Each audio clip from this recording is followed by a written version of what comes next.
ನಮಸ್ಕಾರ, ಜೀ ಕನ್ನಡ ನ್ಯೂಸ್ ಡಿಎನ್ಎಗೆ ಸ್ವಾಗತ. ನಾನು ಪ್ರವೀಣ್ ಕುಂಬಾರ್. ಇವತ್ತಿನ ಜೀ ಕನ್ನಡ ನ್ಯೂಸ್ ಡಿಎನ್ಎಯಲ್ಲಿ 5 ಪ್ರಮುಖ ಸುದ್ದಿಗಳನ್ನು ವಿಶ್ಲೇಷಣೆ ಮಾಡ್ತಾ ಹೋಗೋಣ. ಆ 5 ಸುದ್ದಿಗಳ ಪೈಕಿ ಮೊದಲ ಸುದ್ದಿ ಅಮೆರಿಕ ಮತ್ತು ಇರಾನ್ಗೆ ಸಂಬಂಧಪಟ್ಟಂತಹ ಒಂದು ಸುದ್ದಿ ಇದೆ. ಯಾವ ಅಮೆರಿಕ ಇರಾನ್ ಮತ್ತು ಇಸ್ರೇಲ್ ನಡುವೆ ಯುದ್ಧ ಆಗ್ತಾ ಇದೆ, ದಾಳಿಗಳಾಗ್ತಾ ಇದೆ ಅಂತ ಮೊನ್ನೆಯಷ್ಟೇ ನೀವು ದಾಳಿ ಮಾಡಬಾರದು, ಪರಸ್ಪರರು ಸುಮ್ಮನಿದ್ದು ಬಿಡಬೇಕು ಅಂತ ಸಲಹೆ, ಸೂಚನೆ, ಮಾರ್ಗದರ್ಶನವನ್ನು ಮಾಡಿತ್ತು. ಇವತ್ತು ಅದೇ ಅಮೆರಿಕ ಇರಾನ್ ವಿರುದ್ಧ ತಿರುಗಿ ಬೀಳುವಂಥ ಹಂತಕ್ಕೆ ಬಂದಿದೆ. ಇಸ್ರೇಲ್ ಯಾವ ಕಾರಣಕ್ಕೂ ನಮ್ಮ ದೇಶದ ಜನರ ಮೇಲೆ ಆದಂತಹ ದಾಳಿ, ನಮ್ಮ ಸಾರ್ವಭೌಮತ್ವಕ್ಕೆ ಆದಂತಹ ದಾಳಿಯ ವಿರುದ್ಧ ನಾವು ಪ್ರತೀಕಾರ ತೀರಿಸ್ಕೊಳ್ತೀವಿ ಅಂತ ಹೇಳಿದಾಗ ಇದೇ ಡೊನಾಲ್ಡ್ ಟ್ರಂಪ್ ಅವರು ಹೇಳಿದ್ರು, ಮಾತುಕತೆ ಅಂತಿಮ ಹಂತದಲ್ಲಿದೆ, ಇನ್ನೊಂದು 2 ದಿನಕ್ಕೆ ಮಾತುಕತೆ ಆಗಿಬಿಡುತ್ತೆ, ಸ್ವಲ್ಪ ಸುಮ್ಮನಿದ್ದು ಬಿಡಿ ಅಂತ ಅವರಿಗೂ ಕೂಡ ಹೇಳಿದ್ರು. ಆ ಮಾತುಕತೆಯ ನಂತರ ಇಸ್ರೇಲ್ ಪ್ರತಿ ದಾಳಿಯನ್ನು ಇರಾನ್ ಮೇಲೆ ಸ್ಟಾಪ್ ಮಾಡಿತ್ತು. ಇರಾನ್ ಕೂಡ ಇಸ್ರೇಲ್ನ ಮೇಲೆ ದಾಳಿ ಮಾಡೋದನ್ನು ಕೂಡ ಸ್ಟಾಪ್ ಮಾಡಿತ್ತು. ಆದರೆ ಯಾವಾಗ ಅಮೆರಿಕದ ಬುಡಕ್ಕೆ ಬಂತಲ್ಲ ಇದು, ಯಾವಾಗ ಅಮೆರಿಕದ ಅಪಾಚಿ ಹೆಲಿಕಾಪ್ಟರ್ ಪತನ ಆಗಿಬಿಡುತ್ತಲ್ಲ ಹಾರ್ಮುಜ್ ಜಲಸಂಧಿಯಲ್ಲಿ, ಆಗ ಇದೇ ಅಮೆರಿಕ ಇರಾನ್ ಮೇಲೆ ಇವತ್ತು ಪ್ರತಿ ದಾಳಿ ಮಾಡ್ತಾ ಇದೆ. ಇದಕ್ಕೆ ಅಮೆರಿಕ ಏನು ಹೇಳ್ತಾ ಇದೆ? ನನ್ನ ದೇಶದ ಸಾರ್ವಭೌಮತ್ವದ ಮೇಲೆ, ನನ್ನ ದೇಶದ ಸೈನಿಕರ ಮೇಲೆ, ನನ್ನ ದೇಶದ ರಕ್ಷಣಾ ಸಾಮಗ್ರಿಗಳ ಮೇಲೆ ದಾಳಿ ಆದರೆ ನಾನು ಕೂಡ ಸುಮ್ಮನಿರಲ್ಲ ಎನ್ನುವಂತಹ ಅದಕ್ಕೊಂದು ಟಿಪ್ಪಣಿ ಕೊಡೋ ಪ್ರಯತ್ನವನ್ನು ಅಮೆರಿಕ ಮಾಡ್ತಾ ಇದೆ. ಇದು ಇರಾನ್ ಮತ್ತು ಅಮೆರಿಕದ ನಡುವೆ ಕದನ ವಿರಾಮದ ಮಾತುಕತೆಗಳ ನಡುವೆಯೂ ಕೂಡ ಮತ್ತೊಂದು ಪ್ರಹಸನದ ಬೆಳವಣಿಗೆ ಇದೀಗ ನಿನ್ನೆ ಈ ಉಭಯ ದೇಶಗಳ ನಡುವೆ ಆಗಿರೋದು. ಇದೇ ಜೀ ಕನ್ನಡ ನ್ಯೂಸ್ ಡಿಎನ್ಎ ಮೊದಲ ಸುದ್ದಿ. ಒನ್ಸ್ ಅಗೇನ್ ಅಮೆರಿಕ ಮತ್ತು ಇರಾನ್ ನಡುವೆ ಕದನ.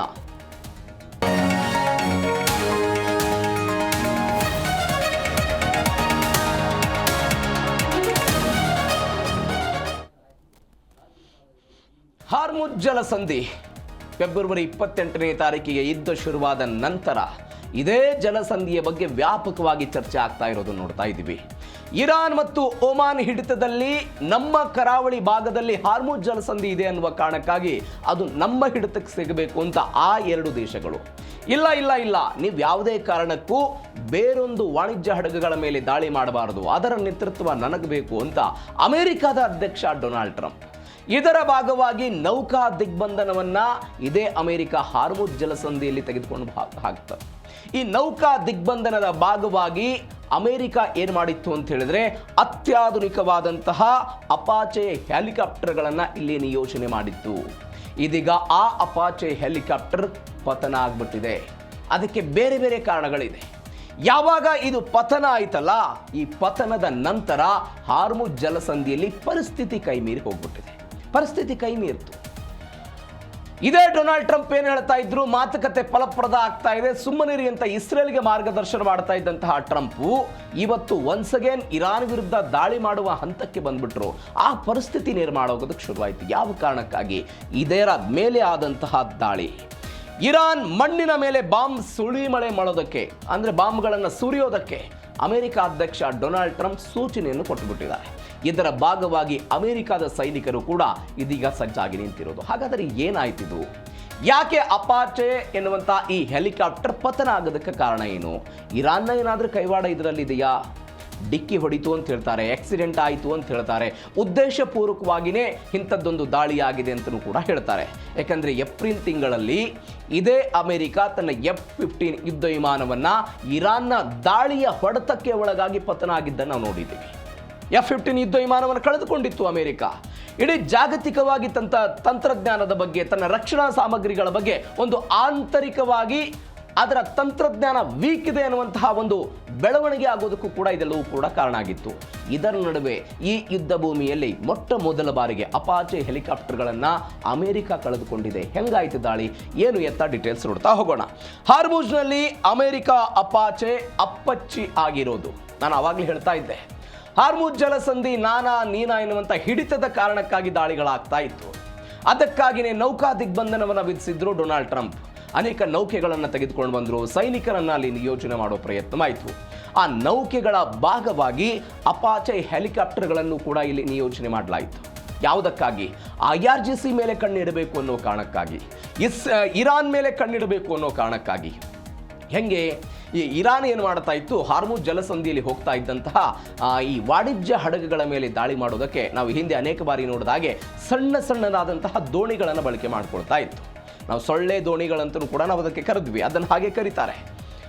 ಅವುಗಳನ್ನು ಬಳಕೆ ಮಾಡಿಕೊಂಡು ವಾಣಿಜ್ಯ ಹಡಗುಗಳ ಮೇಲೆ ಇದೇ IRGC ಅಥವಾ ಇರಾನ್ ದಾಳಿ ಮಾಡ್ತಾ ಇತ್ತು. ಇದನ್ನು ತಡೆ ಹಿಡಿಬೇಕು ಅನ್ನುವಂತಹ ಆತಂಕ ಅಥವಾ ಒಂದು ಅವಶ್ಯಕತೆ ಯಾರಿಗಿತ್ತು ಅಂತ ಹೇಳಿದ್ರೆ ಅಮೆರಿಕಕ್ಕಿತ್ತು. ಅಮೆರಿಕ ಏನು ಮಾಡ್ತು ಅಂತ ಹೇಳಿದ್ರೆ ಆಪರೇಷನ್ ಪ್ರಾಜೆಕ್ಟ್ ಫ್ರೀಡಮ್ ಅನ್ನು ಶುರು ಮಾಡಿದ್ದನ್ನು ನೋಡಿದ್ದೀವಿ. ಆಪರೇಷನ್ ಪ್ರಾಜೆಕ್ಟ್ ಫ್ರೀಡಮ್ ಶುರು ಮಾಡ್ತು, ವಾಣಿಜ್ಯ ಹಡಗುಗಳಿಗೆ ದಾಳಿ ಆಗಬಾರ್ದು ಅನ್ನುವ ಕಾರಣಕ್ಕಾಗಿ.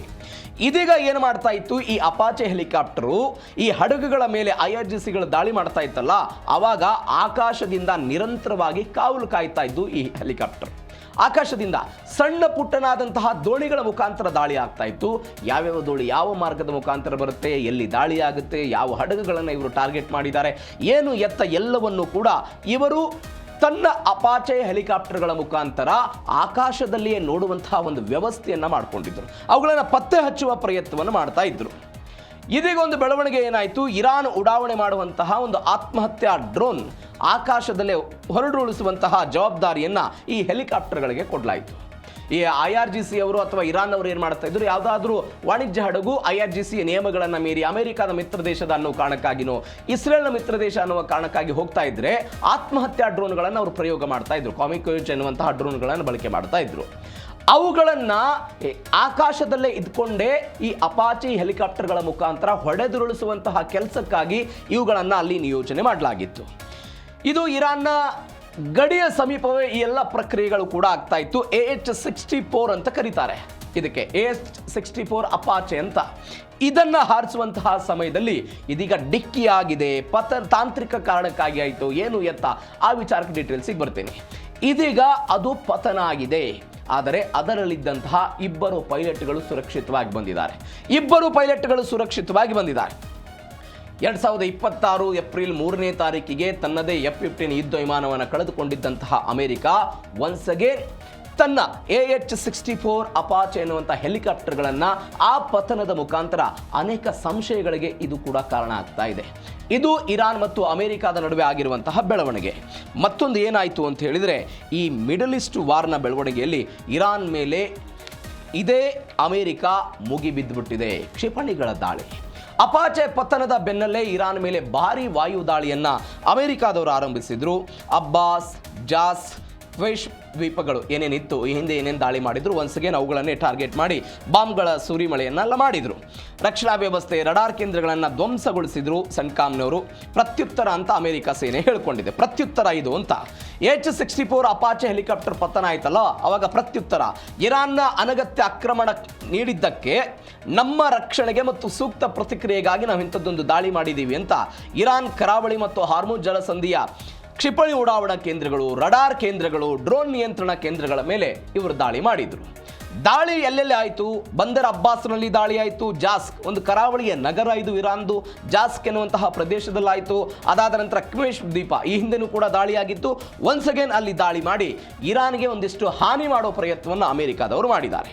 ಈಗ ಅಮೆರಿಕ ಏನು ಅಂದ್ಕೊಂಡಿತ್ತು, ಏಪ್ರಿಲ್ 7ನೇ ತಾರೀಕಿಗೆ ಆದಂತಹ ಈ ಕದನ ವಿರಾಮ ಏನಿದೆ, ಇರಾನ್ ಮತ್ತು ಇಸ್ರೇಲ್ನ ನಡುವೆ ಭೀಕರವಾದಂತಹ ದಾಳಿಗಳೇನಾಗ್ತಾ ಇತ್ತಲ್ಲ, ಆ ದಾಳಿಗಳನ್ನು ನಿಲ್ಲಿಸುವಂತಹ ಮಾತ್ರಕ್ಕೆ ಅದು ಸೀಮಿತ ಆಗಿತ್ತು.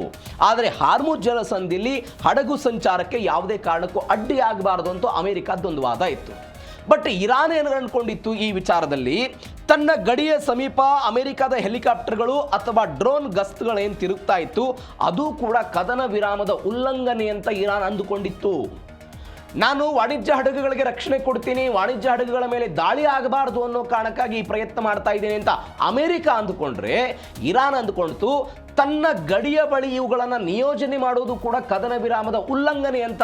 ಯಾರು ಅಂದ್ಕೊಂಡ್ರು? ಇದೇ ಇರಾನ್ ಅವರು ಅಂದ್ಕೊಂಡ್ರು. ಈ ಕಾರಣಕ್ಕಾಗಿ ದಾಳಿ ಮತ್ತು ಪ್ರತಿದಾಳಿ ಅಮೆರಿಕದ ನಡುವೆ ಹಾರ್ಮುಜ್ ಜಲಸಂಧಿಯ ಭಾಗದಲ್ಲಿ ಆಗಿರೋದು. ನಾನು ಅವಾಗಲೇ ಹೇಳ್ತಾ ಇದ್ದೆ, ಇಸ್ರೇಲ್ ಮತ್ತು ಇರಾನ್ನ ನಡುವೆ ಯುದ್ಧ ಆದಂತಹ ಸಮಯದಲ್ಲಿ ಶಾಂತಿ ಆಗಬೇಕು ಅಂತ ಬಯಸಿದಂತಹ ಅಮೆರಿಕ ಇವತ್ತ್ಯಾಕೆ ಪ್ರತಿದಾಳಿ ಮಾಡೋ ಪ್ರಯತ್ನವನ್ನು ಮಾಡ್ತು ಅಂತ ಹೇಳಿದ್ರೆ, ಅದಕ್ಕೆ ಪ್ರತಿಷ್ಠೆಯ ಪ್ರಶ್ನೆ ಇತ್ತು. ನನ್ನ ದೇಶದ ಹೆಲಿಕಾಪ್ಟರ್ಗಳ ಮೇಲೆ ದಾಳಿ ಆಗಿದೆ, ಹೀಗಾಗಿ ನಾನು ದಾಳಿ ಮಾಡ್ತೀನಿ ಅಂತ.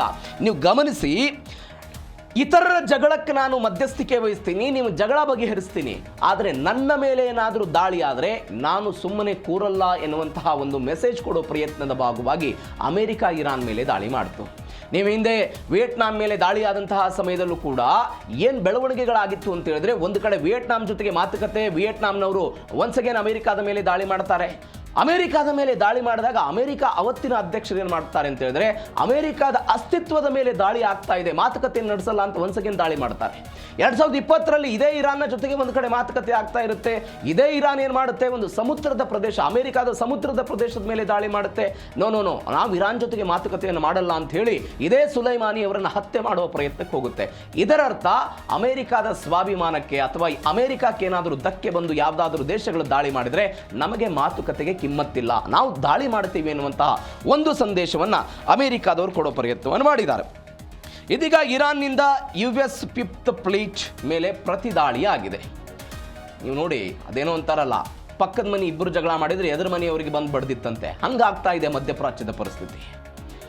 ಅಮೆರಿಕ ಮತ್ತು ಇರಾನ್ ನಡುವೆ ಯುದ್ಧ ಆಗ್ತಾ ಇದೆ, ಅದರ ಜೊತೆಗಿರುವಂತಹ ಮಧ್ಯಪ್ರಾಚ್ಯದ ದೇಶಗಳು ಇದರ ಸಂದಿಗ್ಧ ಪರಿಸ್ಥಿತಿಯನ್ನು ಎದುರಿಸ್ತಾ ಇರೋದು. ಏನಾಯ್ತು ಬೆಳವಣಿಗೆ? ಅಮೆರಿಕ ದಾಳಿಗೆ ಇರಾನ್ ಬೆಚ್ಚಿ ಬಿತ್ತು. ಬಹ್ರೇನ್ನಲ್ಲಿರುವ ನೌಕಾನೆಲೆ ಮೇಲೆ ದಾಳಿ ಮಾಡಿದ್ರು. ಅಮೆರಿಕದ ಅತ್ಯಂತ ಪ್ರಬಲ 5ನೇ ನೌಕಾಪಡೆಯ ಕೇಂದ್ರವನ್ನು ಇರಾನ್ ಗುರಿಯಾಗಿಸಿಕೊಳ್ತು. ಶಹೇದ್ 136 ಎನ್ನುವಂಥ ಆತ್ಮಹತ್ಯಾ ಡ್ರೋನ್ಗಳನ್ನು ಬಳಕೆ ಮಾಡಿ ಅವರು ದಾಳಿ ಮಾಡೋ ಪ್ರಯತ್ನವನ್ನು ಮಾಡಿದರು. ಅಮೆರಿಕದ ದಾಳಿಗೆ ಪ್ರತಿಯಾಗಿ IRGCಯವರು ಬಹ್ರೇನ್ನಲ್ಲಿರುವಂತಹ ಒಂದು ನೌಕಾಪಡೆ 5th ಫ್ಲೀಟ್ ಪ್ರಧಾನ ಕಚೇರಿ ಮೇಲೆ ಎಲ್ಲ ದಾಳಿ ಮಾಡಿದ್ರು. ಮತ್ತೊಂದು ಕಡೆ ಬಹ್ರೇನ್ನ ಜುಫೇರ್ನಲ್ಲಿರುವಂತಹ ಒಂದು ಕಚೇರಿ, ಬಹ್ರೇನ್ನಲ್ಲಿರುವಂತಹ 2 ದೇಶಗಳ ಮೇಲೆ ಇದೀಗ ಇರಾನ್ ಅವರು ದಾಳಿ ಮಾಡಿದ್ರು. ಜೋರ್ಡಾನ್ ಮೇಲೆ ದಾಳಿ ಆಗಿದೆ. ಜೋರ್ಡಾನ್ ಆಸ್ಟ್ರೇಲಿಯಾ ಏರ್ಬೇಸ್ ಅಂತ. ಕುವೈತ್ನಲ್ಲಿರುವಂಥ ಅಮೆರಿಕಾದ ಅಲಿ ಅಲ್ ಸಾಲೆಮ್ ಎನ್ನುವಂಥ ಒಂದು ವಾಯು ನೆಲೆ ಮೇಲೆ ಇರಾನ್ ಅವರು ಡ್ರೋನ್ ದಾಳಿ ಮಾಡಿದ್ರು. ಕುವೈತ್ 7 ಬ್ಯಾಲಿಸ್ಟಿಕ್ ಕ್ಷಿಪಣಿಗಳನ್ನು ಹೊಡೆದುರುಳಿಸಿದೆ ಅಂತ ಸುದ್ದಿಗಳು ಕೂಡ ಬರ್ತಾ ಇದೆ. ಇದೀಗ ಇರಾನ್ ಏನು ಹೇಳಿದೆ ಅಂತ ಹೇಳಿದ್ರೆ, ಅಮೆರಿಕಾದ ದುಷ್ಟತನಕ್ಕೆ ನೀಡಿದಂತಹ ಉತ್ತರ ಇದು. ಒನ್ಸ್ ಅಗೇನ್ ಅಮೆರಿಕ ಏನಾದರೂ ಈ ದಾಳಿಯನ್ನು ಮುಂದುವರಿಸಿದ್ರೆ ನಾವು ಭೀಕರ ದಾಳಿಯನ್ನು ಮಾಡ್ತೀವಿ, ಅಮೆರಿಕ ಇಲ್ಲಿಂದ ಜಾಗ ಖಾಲಿ ಮಾಡಬೇಕು ಎನ್ನುವಂಥ ಎಚ್ಚರಿಕೆಗಳನ್ನು ಅವರು ಕೊಡ್ತಾ ಇದ್ದಾರೆ. ಈ ದಾಳಿ ಆಯ್ತಲ್ಲ, ಈ ದಾಳಿಯಾದ ನಂತರ ಬಹ್ರೇನ್ ಒಂದು ತುರ್ತು ಪರಿಸ್ಥಿತಿಯನ್ನು ತನ್ನ ದೇಶದಲ್ಲಿ ಘೋಷಣೆ ಮಾಡಿಕೊಂಡಿದೆ. ತುರ್ತು ಪರಿಸ್ಥಿತಿಯನ್ನು ಘೋಷಣೆ ಮಾಡಿಕೊಂಡಿದೆ. ಈಗ ನಮಗೊಂದು ಪ್ರಶ್ನೆ ಬರುತ್ತೆ. ಏನು ಪ್ರಶ್ನೆ? ಯಾವ ಕಾರಣಕ್ಕಾಗಿ ಅಮೆರಿಕ ಇರಾನ್ ಮೇಲೆ ದಾಳಿ ಮಾಡಿದ್ರೆ ಇರಾನ್ ಈ ದೇಶಗಳ ಮೇಲೆ ದಾಳಿ ಮಾಡುತ್ತೆ? ಬಹ್ರೇನು, ಕತಾರು, ಸೌದಿ ಅರೇಬಿಯಾ ಈ ದೇಶಗಳ ಮೇಲೆ ಯಾಕೆ ದಾಳಿ ಮಾಡುತ್ತೆ? ನಾನು ನಿನ್ನೆ ಎಕ್ಸ್ಪ್ಲೇನ್ ಮಾಡಿದ್ದೆ, ಆಕ್ಸಿಸ್ ಆಫ್ ರೆಸಿಸ್ಟೆನ್ಸ್ ಅಂತ. ಆಕ್ಸಿಸ್ ಆಫ್ ರೆಸಿಸ್ಟೆನ್ಸ್ ದಾಳಿ ಆದರೆ ನಾವೆಲ್ಲರೂ ಕೂಡ ಒಂದಾಗ್ತೀವಿ ಅನ್ನುವಂಥ ಒಂದು ಸಂದೇಶ ಕೊಡೋ ಪ್ರಯತ್ನದ ಒಂದು ಭಾಗ ಒಂದು. ಎರಡನೇದ್ದು ಭೌಗೋಳಿಕ ಸಾಮೀಪ್ಯ ಇದೆ. ನಿಮಗೆ ಅಮೆರಿಕಕ್ಕೆ ಹೋಗಿ ತಲುಪಬೇಕು ಅಂತ ಹೇಳಿದರೆ 2000 ಕಿಲೋಮೀಟರ್, 2500 ಕಿಲೋಮೀಟರ್ ಹೋಗಬಲ್ಲ ಅಂತಹ ಬ್ಯಾಲಿಸ್ಟಿಕ್ ಕ್ಷಿಪಣಿಗಳ ಅವಶ್ಯಕತೆ ಇರುತ್ತೆ ಇರಾನ್ಗೆ. ಆದರೆ ಅತ್ಯಂತ ಕಡಿಮೆ ಖರ್ಚಿನಲ್ಲಿ ಪಕ್ಕದಲ್ಲಿರುವಂತಹ ಭೌಗೋಳಿಕ ಸಾಮೀಪ್ಯವನ್ನು ಹೊಂದಿರುವಂತಹ ಅಮೆರಿಕದ ನೌಕಾನೆಲೆಗಳು, ವಾಯುನೆಲೆಗಳು ಏನೇನೋ ಈ ಮಧ್ಯಪ್ರಾಚ್ಯದ ದೇಶಗಳಲ್ಲಿದೆ ಅಲ್ಲ, ಇವುಗಳ ಮೇಲೆ ದಾಳಿ ಮಾಡುವುದು ಇರಾನ್ಗೆ ಅತ್ಯಂತ ಸುಲಭದ ಕೆಲಸ ಆಗುತ್ತೆ. ಈ ಸುಲಭದ ಕೆಲಸದ ಭಾಗವಾಗಿ ಮಧ್ಯಪ್ರಾಚ್ಯದ ದೇಶಗಳನ್ನು ಇವರು ಟಾರ್ಗೆಟ್ ಮಾಡ್ತಾರೆ. ಒಂದು ಅಂಕಿಅಂಶದ ಪ್ರಕಾರ ಹಾಗೆ 40,000 ಸೈನಿಕರು ಮಧ್ಯಪ್ರಾಚ್ಯದ ಬೇರೆ ಬೇರೆ ದೇಶಗಳಲ್ಲಿದ್ದಾರೆ. ಅಮೆರಿಕದ 40,000 ಸೈನಿಕರು. ಹೀಗಾಗಿ ಇವರ ಮೇಲೆ ದಾಳಿ ಮಾಡಿದರೆ ಅಮೆರಿಕದ ಅನೇಕ ಸೈನಿಕರು ಹತರಾಗ್ತಾರೆ ಎನ್ನುವಂಥ ಆಲೋಚನೆ ಯಾರಿಗಿದೆ? ಇದೇ ಇರಾನ್ಗಿದೆ. ಇದೇ ಕಾರಣಕ್ಕಾಗಿ ಇಂಥದ್ದೊಂದು ಪ್ರಯತ್ನವನ್ನ ಅವರು ಮಾಡ್ತಾ ಇರೋದು. ಅದರ ಭಾಗವಾಗಿ ಇದೀಗ ಅಂಥದ್ದೊಂದು ದಾಳಿಯನ್ನ ಮಧ್ಯಪ್ರಾಚ್ಯದ ಬೇರೆ ಬೇರೆ ದೇಶಗಳ ಮೇಲೆ ದಾಳಿ ಮಾಡಿರೋದು. ಬಲಿಯಾದ ಅಮೆರಿಕದ ಹೆಮ್ಮೆ ಅಪಾಚೆ ಬಲಿಯಾಗಿದೆ. ವಿಶ್ವದ number 1 attack helicopter AH-64 Apache ಮೊದಲ ಬಾರಿಗೆ ಧ್ವಂಸ ಆಗಿದೆ. ಈ ಯುದ್ಧದಲ್ಲಿ ಮೊದಲ ಬಾರಿಗೆ ಧ್ವಂಸ ಆಗಿರೋದು. ಹಾರ್ಮುಜ್ ಜಲಸಂಧಿಯಲ್ಲಿ ಕ್ಷಿಪಣಿ ಅಥವಾ ಗುಂಡಿನ ದಾಳಿಗೆ ಬಲಿಯಾದಂಥ ಹದ್ದಿದು. ಲಕ್ಷಾಂತರ ಕೋಟಿ ರೂಪಾಯಿ ಮೌಲ್ಯದ ಯುದ್ಧ ವಿಮಾನ ಇರಾನ್ ಕೈಗೆ ಸಿಕ್ಕಿದ್ದೆ ಅತಿ ದೊಡ್ಡ ಆಘಾತ ಅಂತ ಎಲ್ಲ ಹೇಳ್ತಾ ಇದ್ದಾರೆ. ಆಘಾತ ಅಂತ ಹೇಳ್ತಾ ಇರೋದು. ಜಾಗತಿಕ ಮಿಲಿಟರಿ ವಲಯದಲ್ಲಿ ಸಂಚಲನಕ್ಕೆ ಇದು ಕಾರಣ ಆಗಿರೋದು. ಇದನ್ನು ಹಾರುವ ಟ್ಯಾಂಕರ್ ಅಂತ ಅನೇಕ ಬಾರಿ ಅಮೆರಿಕ ಹೇಳ್ಕೊಂಡಿತ್ತು. ಹಾರುವ ಟ್ಯಾಂಕರ್ ಇದು ಅಂತ ಖ್ಯಾತಿಯನ್ನು ಕೂಡ ಈ AH-64 ಹೆಲಿಕಾಪ್ಟರ್ ಪಡೆದುಕೊಂಡಿತ್ತು. ಆದರೆ ಇದೀಗ ಅದು ಪತನ ಆಗಿಬಿಟ್ಟಿದೆ. ನಂಬರ್ 1 ಆಕ್ರಮಣಕಾರಿ ಹೆಲಿಕಾಪ್ಟರ್ ಅಂತ ಹೇಳ್ತಾರೆ. ರೆಡಾರ್, ಶತ್ರುಗಳ ಕ್ಷಿಪಣಿ ದಿಕ್ಕುಗಳನ್ನು ತಪ್ಪಿಸುವಂತಹ ಜಾಮರ್ ಅದರಲ್ಲಿದೆ. ಹೆಲ್ಫೈರ್ ಎನ್ನುವಂಥ ಒಂದು ಕ್ಷಿಪಣಿಯನ್ನು ಕೂಡ ಅದು ಹೊಂದಿದೆ. ಅಮೆರಿಕ ಕಳೆದುಕೊಂಡಂತಹ ಮೊದಲ ಅಪಾಚೆ ಹೆಲಿಕಾಪ್ಟರ್ ಕೂಡ ಹೌದಿದು.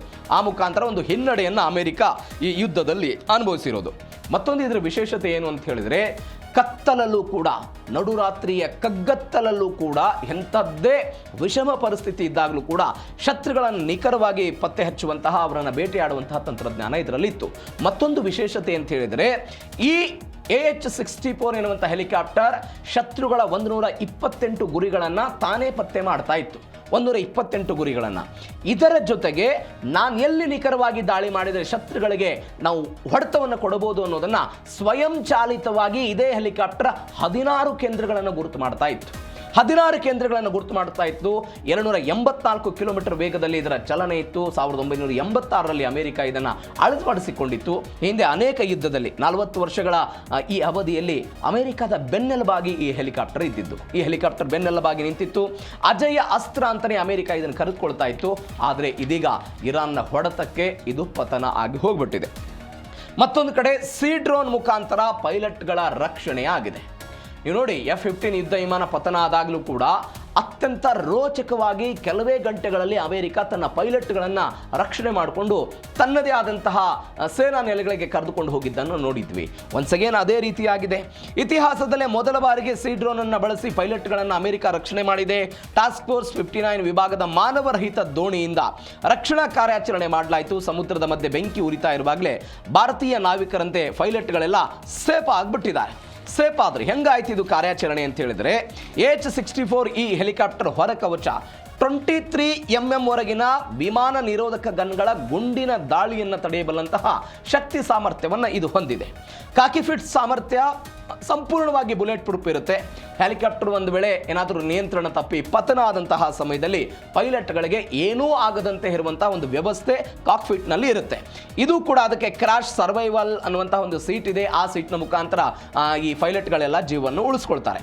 ಆದರೆ ಇದೆಲ್ಲಕ್ಕಿಂತ ಹೆಚ್ಚಾಗಿ ಅಮೆರಿಕ ಮಾಡಿರುವಂತಹ ಈ ಒಂದು ಸಾಹಸದ ಪ್ರಯತ್ನ ಇದೆಯಲ್ಲ, ಜಾಗತಿಕವಾಗಿ ಅನೇಕ ರಕ್ಷಣಾ ತಜ್ಞರು ಅಮೆರಿಕವನ್ನು ಬೆಂತಡ್ತಾ ಇದ್ದಾರೆ ಈ ರಕ್ಷಣಾ ಕಾರ್ಯಾಚರಣೆ ಬಗ್ಗೆ. ಪೈಲಟ್ ರಕ್ಷಣೆಗೆ ಅವರು ಸಿ ಡ್ರೋನ್ ಅನ್ನು ಬಳಕೆ ಮಾಡಿದ್ರು. ಇದು ಇಡೀ ಜಾಗತಿಕ ಇತಿಹಾಸದಲ್ಲೇ ಮೊದಲು ಅಂತ ಹೇಳ್ತಿದ್ದಾರೆ. ಈ ಸಮುದ್ರದ ಆಳದಲ್ಲಿ ಸಮುದ್ರದ ಮುಖಾಂತರ ಡ್ರೋನ್ಗಳನ್ನು ಬಳಸಿ, ಅದೂ ಕೂಡ ಮಾನವ ಸಹಿತ ಸಿ ಡ್ರೋನ್ಗಳನ್ನು ಅವರು ಬಳಕೆ ಮಾಡಿದ್ದು. ಮಾನವ ಸಹಿತ ಸಿ ಡ್ರೋನ್ಗಳನ್ನು ಬಳಕೆ ಮಾಡಿಕೊಂಡು ಶತ್ರುಗಳ ಕಣ್ಣಿಗೆ ಕಾಣದ ರೀತಿಯಲ್ಲಿ ಸಮುದ್ರದಲ್ಲೆಲ್ಲ ಸಾಗಾಟ ಮಾಡಿದ್ರು. ಕೇವಲ 2 ಗಂಟೆಗಳ ಆಪರೇಷನ್ ಆಯಿತು. ಕೇವಲ 2 ಗಂಟೆಗಳ ಆಪರೇಷನ್. ಹಂಗೆ ಆಯ್ತಿದ್ದು ಸಾಧ್ಯ? ಯಾವ ಪೈಲಟ್ಗಳು ಈ ಹೆಲಿಕಾಪ್ಟರ್ನಲ್ಲಿ ಇದ್ರು, ಅವರು ಪತನ ಆದ ನಂತರ ಹೊರಗಡೆ ಬಂದಿದ್ರಲ್ಲ, ಅವರು ತಮ್ಮ GPS ಲೊಕೇಶನ್ಗಳ ಮುಖಾಂತರ ಅಮೆರಿಕ ಸೈನ್ಯದ ಸಂಪರ್ಕಕ್ಕೆ ಬಂದರು. ಆ GPS ಲೊಕೇಶನ್ನನ್ನು ಈ ಡ್ರೋನ್ ಇತ್ತಲ್ಲ, ಸಿ ಡ್ರೋನ್ ಇತ್ತಲ್ಲ, ಅದು ತಲುಪಿತು. ಅದು ತಲುಪಿದ ನಂತರ ಏಕಾಏಕಿಯಾಗಿ ಅವರನ್ನು ಕರೆದುಕೊಂಡು ಬರೋ ಪ್ರಯತ್ನವನ್ನು ಅವರು ಮಾಡಿದರು. ಲೈಫ್ ಸೇವಿಂಗ್ ಸಿಸ್ಟಮ್ ಅನ್ನೋದಂಥದ್ದು ಅದರಲ್ಲಿ ಇರುತ್ತೆ. ಆ ಲೈಫ್ ಸೇವಿಂಗ್ ಸಿಸ್ಟಮ್ನ ಮುಖಾಂತರ ಅವರನ್ನು ಏಕಾಏಕಿಯಾಗಿ ತೆಗೆದುಕೊಂಡು ಬಂದರು, ತಮ್ಮ ದೇಶಕ್ಕೆ ಹೋಗ್ಬಿಟ್ರು. ಒನ್ಸ್ ಅಗೇನ್ F-15 ಯುದ್ಧ ವಿಮಾನ ಆದಾಗಲೂ ಕೂಡ ಹಾಗೆ ಆಗಿತ್ತು. ಕೆಲವು ಗಂಟೆಗಳಲ್ಲಿ ಅವರನ್ನು ರಕ್ಷಣೆ ಮಾಡಿ ತೆಗೆದುಕೊಂಡು ಹೋಗೋ ಪ್ರಯತ್ನವನ್ನು ಮಾಡಿದ್ರು. ಒನ್ಸ್ ಅಗೇನ್ ಅಮೆರಿಕ ಈ ವಿಚಾರದಲ್ಲಿ ಶಬಾಸ್ಗಿರಿಯನ್ನು ಪಡೆದಿದೆ. ಯಾಕೆ ಈ ಬೆಳವಣಿಗೆ ಆಯಿತು? ನೆತನ್ಯಾಹು ಹಠಕ್ಕೆ ಅಮೆರಿಕ ಬಲಿಯಾಯಿತಾ ಅನ್ನುವಂಥದ್ದೊಂದು ಪ್ರಶ್ನೆ ಇದೆ. ಡೊನಾಲ್ಡ್ ಟ್ರಂಪ್ ಇರಾನ್ ವಿರುದ್ಧದ ಯುದ್ಧದಲ್ಲಿ ಕೆಲವೊಂದಿಷ್ಟು ಸಡಿಲಿಕೆಯನ್ನು ವ್ಯಕ್ತಪಡಿಸ್ತಾ ಇದ್ರೆ, ಯುದ್ಧವನ್ನು ಕೊನೆಗಾಣಿಸೋಣ, ಮಾತುಕತೆಯನ್ನು ನಡೆಸೋಣ, ಮಾತುಕತೆಗಳ ಮುಖಾಂತರ ಬಗೆಹರಿಸೋಣ ಅಂತ ಅವರೆಲ್ಲ ಪ್ರಯತ್ನ ಪಡ್ತಿದ್ರು ಕೂಡ ಬೆಂಜಮಿನ್ ನೆತನ್ಯಾಹು ಅವರ ನಿಲುವೇನಾಗಿದೆ? ಇರಾನ್ ಅನ್ನು ಧ್ವಂಸ ಮಾಡಬೇಕು, ಇರಾನ್ ಯಾವುದೇ ಕಾರಣಕ್ಕೂ ಪರಮಾಣು ಕಾರ್ಯಕ್ರಮ ಮಾಡಬಾರದು, ಈ ರೀತಿಯಾದಂತಹ ಹೇಳಿಕೆ ಇದೆ. ಟ್ರಂಪ್ ಬೇಡ ಅಂದ್ರೂ ಕೂಡ ಇರಾನ್ ಬೆಂಬಲಿತ ಗುಂಪುಗಳ ಮೇಲೆ ಇಸ್ರೇಲ್ ದಾಳಿ ಮಾಡಿತು. ಹೆಜ್ಬುಲ್ಲಾದ ಮೇಲೆ, ಲೆಬನಾನ್ ಮೇಲೆ ದಾಳಿ ಆಯಿತು. ಇಸ್ರೇಲ್ ನಡೆಸಿದಂಥ ಅಪ್ರಚೋದಿತ ದಾಳಿಗೆ ಪ್ರತೀಕಾರವನ್ನು ಇದೀಗ ಇರಾನ್ ಅವರೆಲ್ಲ ತೀರಿಸಿಕೊಂಡಿದ್ದ ನಾವು ನೋಡಿದ್ದೀವಿ. ಅಮೆರಿಕ ಇಸ್ರೇಲ್ ಮೈತ್ರಿಯೇ ಇರಾನನ್ನು ಕೆರಳೋದಕ್ಕೆ ಅಸಲಿ ಕಾರಣ. ಈಗ ಒಂದು ವೇಳೆ ಇರಾನ್ ಅಮೆರಿಕಾದ ಜೊತೆಗೆ ಮಾತುಕತೆಯನ್ನು ನಡೆಸಿ, ಓಕೆ ನಾನು ಮಾತುಕತೆಯನ್ನು ಮಾಡ್ತೀನಿ, ನೀವು ಆರ್ಥಿಕ ದಿಗ್ಬಂಧನಗಳನ್ನು ತೆರವು ಮಾಡಿ ಎಲ್ಲವೂ ಓಕೆ ಅಂದುಕೊಂಡಾಗಲೂ ಕೂಡ ಭವಿಷ್ಯದಲ್ಲಿ ಇಂಥದ್ದೊಂದು ದಾಳಿ ಆಗದೇ ಇರುವಂತಹ ಒಂದು ನಂಬಿಕೆ ಇರಾನ್ಗಿಲ್ಲ. ಯಾಕಂದರೆ ಇದೇ ಅಮೆರಿಕ ಇಸ್ರೇಲ್ನ ಜೊತೆಗೆ ಮಿತ್ರತ್ವವನ್ನು ಹೊಂದಿದೆ. ನಾಳೆ ಇಸ್ರೇಲ್ ಅಮೆರಿಕಾದ ಬೆಂಬಲದೊಂದಿಗೆ ಇರಾನ್ ಮೇಲೆ ದಾಳಿ ಮಾಡುವಂಥ ಆತಂಕ ಯಾರಿಗಿದೆ ಅಂತ ಹೇಳಿದ್ರೆ ಇದೇ ಇರಾನ್ನವರಿಗೆ ಇರುವ ಕಾರಣಕ್ಕಾಗಿ ಅವರು ಈ ಮಾತುಕತೆಯಿಂದ ಹಿಂದೆ ಹೋಗ್ತಾ ಇದ್ದಾರೆ. ನೆತನ್ಯಾಹು ಮಂಡುತನದಿಂದ ಇಂಥದ್ದೊಂದು ದಾಳಿ ಆಗ್ತಾ ಇದೆ ಅಂತ. ಒಂದು ಕಡೆ ಹಾರ್ಮುಜ್ ಜಲಸಂಧಿ, ಪರಮಾಣು ಕಾರ್ಯಕ್ರಮಗಳು, ಬೇರೆ ಬೇರೆ ಕಾರಣಗಳು ಇದ್ದಾಗಲೂ ಕೂಡ ಇರಾನ್ಗೆ ಇರುವಂತಹ ಭಯ, ನಾಳೆ ಒನ್ಸ್ ಅಗೇನ್ ಅಮೆರಿಕ ಮತ್ತು ಇಸ್ರೇಲ್ ಒಂದಾಗಿ ಬಂದರೆ ಅದನ್ನು ತಡೆದುಕೊಳ್ಳಬಲ್ಲಂತಹ ಶಕ್ತಿ ಸಾಮರ್ಥ್ಯ ಇರಾನ್ಗಿದೆಯಾ, ಅದಕ್ಕೆ ಪ್ರತಿರೋಧವನ್ನು ನಾವು ಒಡ್ತವ ಅನ್ನುವಂತಹದ್ದೊಂದು ಪ್ರಶ್ನೆ ಇರಾನಿಗೆ ಕಾಡ್ತಾ ಇದೆ. ಹೀಗಾಗಿ ಇದೇ ಸಮಯದಲ್ಲಿ ಪ್ರತಿಕಾರ ಅದು ಅಮೆರಿಕದ ಮೇಲೆ ಆಗಿರಲಿ, ಇಸ್ರೇಲ್ನ ಮೇಲೆ ಆಗಿರಲಿ, ಇದ್ದಾಗ ನಾವು ಬಾಚ್ಕೊಂಡು ಬಿಡೋಣ ಅನ್ನುವಂತಹ ಲೆಕ್ಕದಲ್ಲಿ ಇರಾನ್ ಅವರು ದಾಳಿ ಮಾಡ್ತಾ ಇದ್ದಾರೆ. ಹೀಗಾಗಿ ಎಲ್ಲಿಗೆ ಬಂದು ನಿಲ್ಲುತ್ತೆ ಕಾದು ನೋಡೋಣ. ಇದೇ ಮಧ್ಯಪ್ರಾಚ್ಯದ ಯುದ್ಧಕ್ಕೆ ಸಂಬಂಧಪಟ್ಟಂತಹ ಸುದ್ದಿ ನಾವು ಅವಾಗಲೇ ನೋಡ್ತಾ ಇದ್ವಿ. ಇರಾನ್ ಮೇಲೆ ದಾಳಿ ಆದರೆ ಇರಾನ್ನವರು ಮಧ್ಯಪ್ರಾಚ್ಯದ ಬೇರೆ ಬೇರೆ ದೇಶಗಳನ್ನು ಟಾರ್ಗೆಟ್ ಮಾಡ್ಕೊಂಡು ದಾಳಿ ಮಾಡ್ತಾರೆ.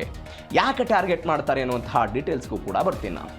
ನೀವು ನೋಡಿ, ಅಬ್ಬಾಸ್ ಬಂದರ್ ಮೇಲೆ ದಾಳಿ ಆಡಿದಾಗ ಕುವೈತ್ನ ಮೇಲೆ ದಾಳಿ ಮಾಡಿದ್ರು. ಕುವೈತನ್ನು ಬಳಸಿಕೊಂಡು ಅಮೆರಿಕ ಈ ಬಂದರುಗಳ ಮೇಲೆ ದಾಳಿ ಮಾಡುವ ಪ್ರಯತ್ನವನ್ನು ಮಾಡಿತು.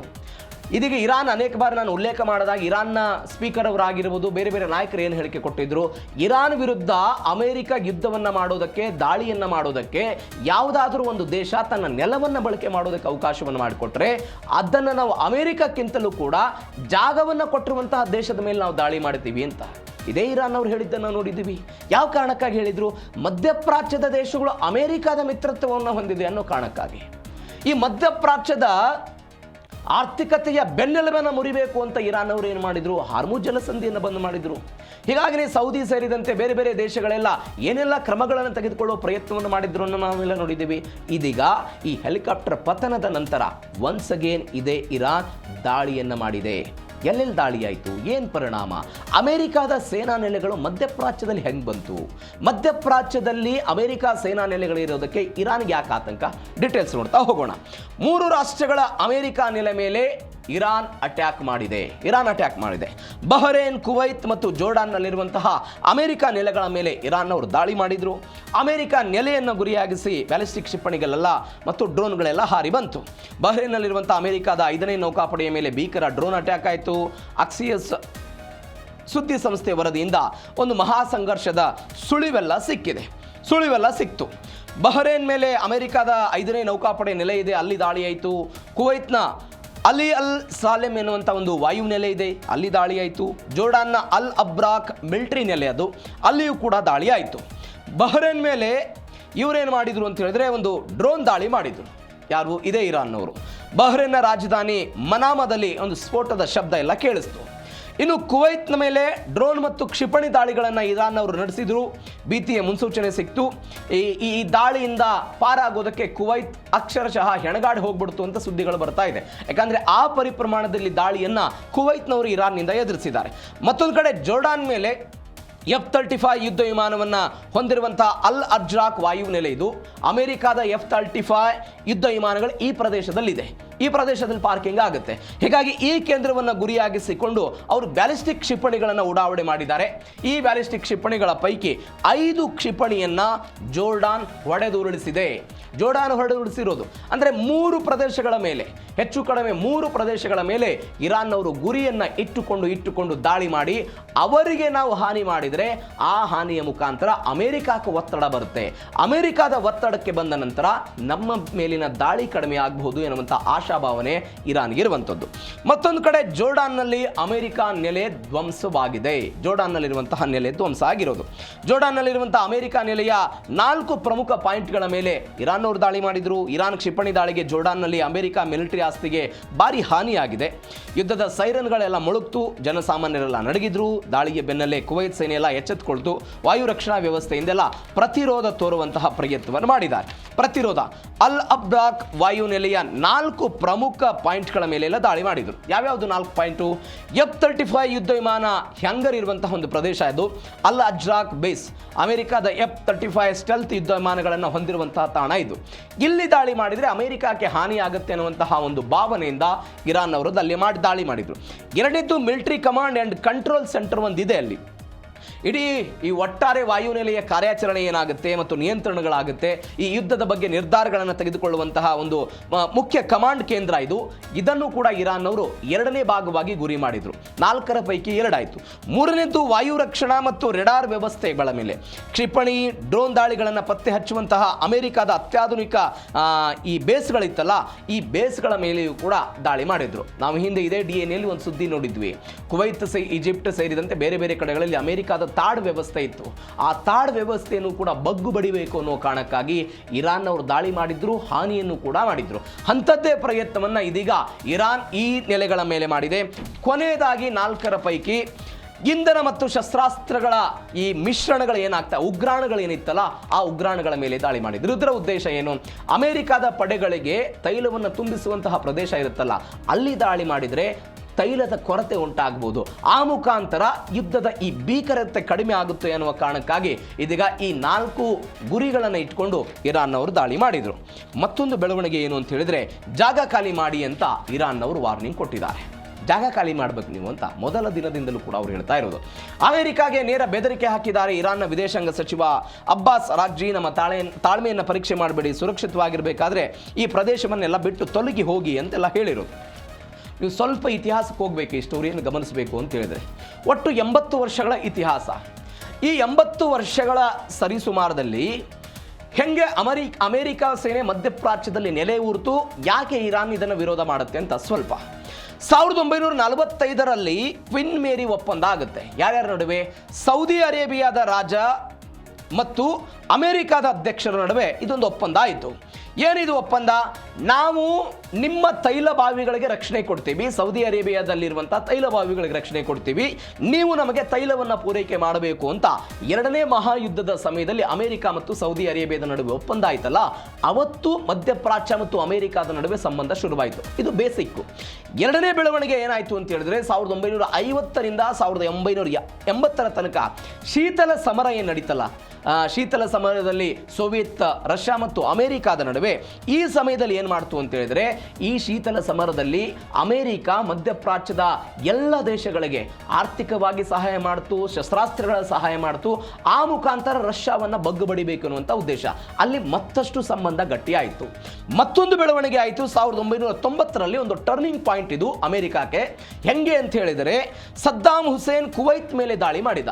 ಈ ಸದ್ದಾಂ ಹುಸೇನ್ ಕುವೈತ್ ಮೇಲೆ ದಾಳಿ ಮಾಡಿದಂತಹ ಸಮಯದಲ್ಲಿ ಸೌದಿ ಅರೇಬಿಯಾ ಮತ್ತು ಉಳಿದ ಗಲ್ಫ್ ದೇಶಗಳೆಲ್ಲ ವಿಪರೀತವಾಗಿ ಭಯಕ್ಕೆ ಒಳಗಾಗಿ ಅವತ್ತು ಮಧ್ಯಪ್ರಾಚ್ಯದ ಎಲ್ಲ ದೇಶಗಳು ಅಧಿಕೃತವಾಗಿ ಅಮೆರಿಕದ ಬಳಿ ಹೋಗಿ, ನಮಗೆ ನಿಮ್ಮ ಸಹಾಯ ಬೇಕಾಗಿದೆ, ನೀವು ನಮಗೆ ಸಹಾಯ ಮಾಡಿ ಅಂತ ಅಮೆರಿಕದ ಅಧ್ಯಕ್ಷರಿಗೆ ಕೇಳ್ಕೊಂಡ್ರು.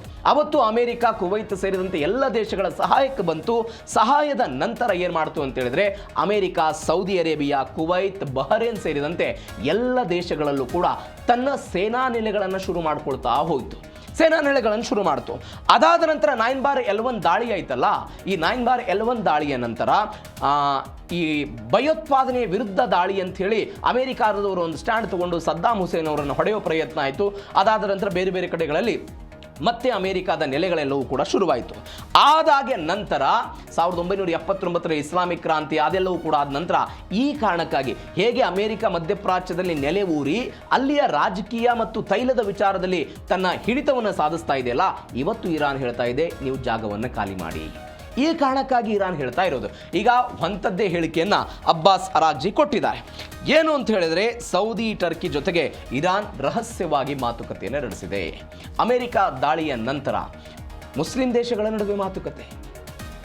ಇದೇ ದೇಶಗಳ ಮೇಲೆ ದಾಳಿ ಮಾಡುವಂತಹ ಇರಾನು ಅವರದ್ದೇ ದೇಶಗಳ ಮುಖ್ಯಸ್ಥರುಗಳ ಜೊತೆಗೆ, ವಿದೇಶಾಂಗ ಸಚಿವರ ಜೊತೆಗೆಲ್ಲ ಮಾತುಕತೆ ನಡೆಸಿದ್ದಾರೆ. ಅರಬ್ ರಾಷ್ಟ್ರಗಳ ಬೆಂಬಲ ಬೇಕು ಅಂತೆಲ್ಲ ಅವರು ಮನವಿಯನ್ನು ಮಾಡಿರೋದು. ಏನೇನು ಹೇಳಿದರು? ಇರಾನ್ ಜಾಗತಿಕ ಮತ್ತು ಪ್ರಾದೇಶಿಕ ಬೆಂಬಲವನ್ನು ಕ್ರೋಢೀಕರಿಸುವಂತಹ ಪ್ರಯತ್ನದ ಭಾಗವಾಗಿ ಇಂಥದ್ದೊಂದು ಚರ್ಚೆ ಮಾಡಿದ್ದಾರೆ ಅಂತ ಇರಾನ್ನ ವಿದೇಶಾಂಗ ಸಚಿವ ಅಬ್ಬಾಸ್ ಅರಾಗ್ಜಿ, ಸೌದಿ ವಿದೇಶಾಂಗ ಸಚಿವ ಪ್ರಿನ್ಸ್ ಫೈಸಲ್ ಬಿನ್ ಅಂತ ಮತ್ತು ಟರ್ಕಿ ವಿದೇಶಾಂಗ ಸಚಿವ ಹಾಕನ್ ಫಿದಾನ್ ಜೊತೆಗೆಲ್ಲ ಮಾತುಕತೆ ನಡೆಸಿದರು. ಏನಾಯಿತು ಮಾತುಕತೆಯ ಸಮಯದಲ್ಲಿ? ಅಮೆರಿಕದ ದಾಳಿಗೆ ಅಬ್ಬಾಸ್ ಅರಾಗ್ಜಿ ಖಂಡನೆ ವ್ಯಕ್ತಪಡಿಸಿದ್ರಂತೆ. ನೋಡಿ, ನಮ್ಮ ಮೇಲೆ ಅವರ ಅಪಾಚಿ ಹೆಲಿಕಾಪ್ಟರ್ ಪತನ ಆಗಿದ್ದಕ್ಕೆ ನಮ್ಮ ಮೇಲೆ ಏಕಾಏಕಿಯಾಗಿ ದಾಳಿ ಮಾಡಿದ್ದಾರೆ, ಇದು ಅಕ್ಷಮ್ಯ ಅಪರಾಧ ಅಂತಲೂ ಹೇಳಿದ್ರಂತೆ. ಮತ್ತೊಂದು ಕಡೆ ಅವರು ಅಂತಾರಾಷ್ಟ್ರೀಯ ಕಾನೂನು ನಿಯಮಗಳನ್ನು ಮೀರಿ ಅಮೆರಿಕ ಇರಾನ್ ಮೇಲೆ ದಾಳಿ ಮಾಡ್ತಿದೆ ಅಂತ ಅಬ್ಬಾಸ್ ಅರಾಗ್ಜಿ ಹೇಳಿದರು. ಆವಾಗ ಈ ಎರಡೂ ದೇಶಗಳ ಸೌದಿ ಮತ್ತು ಟರ್ಕಿ ದೇಶಗಳ ವಿದೇಶಾಂಗ ಸಚಿವರು ಹೇಳಿದ್ರಂತೆ, ಇಲ್ಲ, ಇರಾನ್ಗೆ ತನ್ನ ಮೇಲೆ ಆಗುವಂತಹ ದಾಳಿಯನ್ನು ತನ್ನ ಜನರನ್ನು ರಕ್ಷಣೆ ಮಾಡುವಂಥ ಹಕ್ಕಿದೆ, ಹೀಗಾಗಿ ಅವರು ಆ ರಕ್ಷಣೆಯನ್ನು ಮಾಡಬಹುದು, ದಾಳಿಯನ್ನು ಎದುರಿಸಬಹುದು ಮತ್ತು ರಕ್ಷಣೆಯನ್ನು ಮಾಡಿಕೊಳ್ಬಹುದು ಅನ್ನುವಂಥ ಮಾತುಗಳನ್ನು ಅವರು ಹೇಳಿದ್ರಂತೆ. ಅದಾದ ನಂತರ ಏನಾಯಿತು? ಬಹರೇನ್, ಕುವೈತ್ ಮತ್ತು ಜೋರ್ಡಾನ್ ಮೇಲೆ ದಾಳಿ ಆಯ್ತಲ್ಲ, ಇದು ಪ್ರತೀಕಾರದ ಮತ್ತು ಆತ್ಮರಕ್ಷಣೆಯ ಕ್ರಮ. ಇದು ನಾವು ಸುಖಾಸುಮ್ಮನೆ ದಾಳಿ ಮಾಡಿಲ್ಲ ಮಧ್ಯಪ್ರಾಚ್ಯದ ಬೇರೆ ಬೇರೆ ದೇಶಗಳ ಮೇಲೆ, ನಮ್ಮ ಆತ್ಮರಕ್ಷಣೆ ಮತ್ತು ಪ್ರತೀಕಾರದ ಭಾಗವಾಗಿ ಇಂಥದ್ದೊಂದು ದಾಳಿ ಮಾಡಿದ್ದೀವಿ ಅಂತ ಅವ್ರು ಹೇಳಿದ್ರಂತೆ. ಇದೇ ಸಮಯದಲ್ಲಿ ಆ ಉಭಯ ದೇಶಗಳ ನಾಯಕರು ಹೇಳಿದಂತೆ, ಇಲ್ಲ, ತೈಲದ ವಿಚಾರದಲ್ಲಿ ಸಿಕ್ಕಾಪಟ್ಟೆ ನಮಗೆ ಸಮಸ್ಯೆ ಆಗ್ತಾ ಇದೆ, ಏನಾದರೂ ಮಾಡಿ ಇದನ್ನು ಬಗೆಹರಿಸಿಕೊಳ್ಳಿ ಅಂತ ಆ ದೇಶಗಳು ಹೇಳಿದ್ದಾರೆ ಅಂತ. ಈ ಮುಖಾಂತರ ಒಂದು ಸಂದೇಶವನ್ನು ಇರಾನ್ ಕೊಡ್ತಾ ಇದೆ. ಒಂದು ಶಿಯಾ ಪ್ರಾಬಲ್ಯ ಮುಸ್ಲಿಂ ಹೊಂದಿರುವಂತಹ ಇದೇ ಇರಾನ್ ಅವರು ಸುನ್ನಿ ದೇಶದ ಬೇರೆ ಬೇರೆ ದೇಶಗಳನ್ನು ಪ್ರಾದೇಶಿಕವಾಗಿ ಒಗ್ಗಟ್ಟು ಪ್ರದರ್ಶನ ಮಾಡೋದಕ್ಕೆ ಇದೀಗ ಮುಂದಾಗ್ತಾ ಇದ್ದಾರೆ. ಆ ಮುಖಾಂತರ ಈ ಮಾತುಕತೆ ಫಲಪ್ರದವಾಗಿದೆ ಅಂತ ಸದ್ಯಕ್ಕೆ ಬರ್ತಾ ಇರುವಂತಹ ಡೀಟೇಲ್ಸು. ಹಾಗಾದರೆ ಯುದ್ಧವೇ ಕೊನೆಯ ಅಸ್ತ್ರವಾಯಿತಾ? ಅಪಾಚೆ ಹೆಲಿಕಾಪ್ಟರ್ ಪತನ ಆಯಿತು, ದಾಳಿ ಪ್ರತಿದಾಳಿ ಆಯಿತು. ಹಾಗಾದರೆ ಯುದ್ಧವೇ ಪ್ರತೀಕಾರದ ಅಸ್ತ್ರವಾಯಿತಾ? ಅಪಾಚೆ ಹೊರಡುಗೊಳಿಸಿದಂತಹ ಸೇಡಿಗೆ ಅಮೆರಿಕ ಪ್ರತೀಕಾರ ತೀರಿಸಿಕೊಳ್ತು. ಇದಕ್ಕೆ ಇರಾನ್ ಅಟ್ಯಾಕ್ ಮಾಡಿದೆ. ಎರಡೂ ದೇಶಗಳ ಅಹಂಕಾರದ ಈ ಹೋರಾಟದಲ್ಲಿ ಶಾಂತಿ ಮಾತುಕತೆಗಳೆಲ್ಲ ವಿಫಲ ಆಗ್ತಾ ಇರೋದನ್ನು ನಾವು ನೋಡ್ತಾ ಇದ್ದೀವಿ.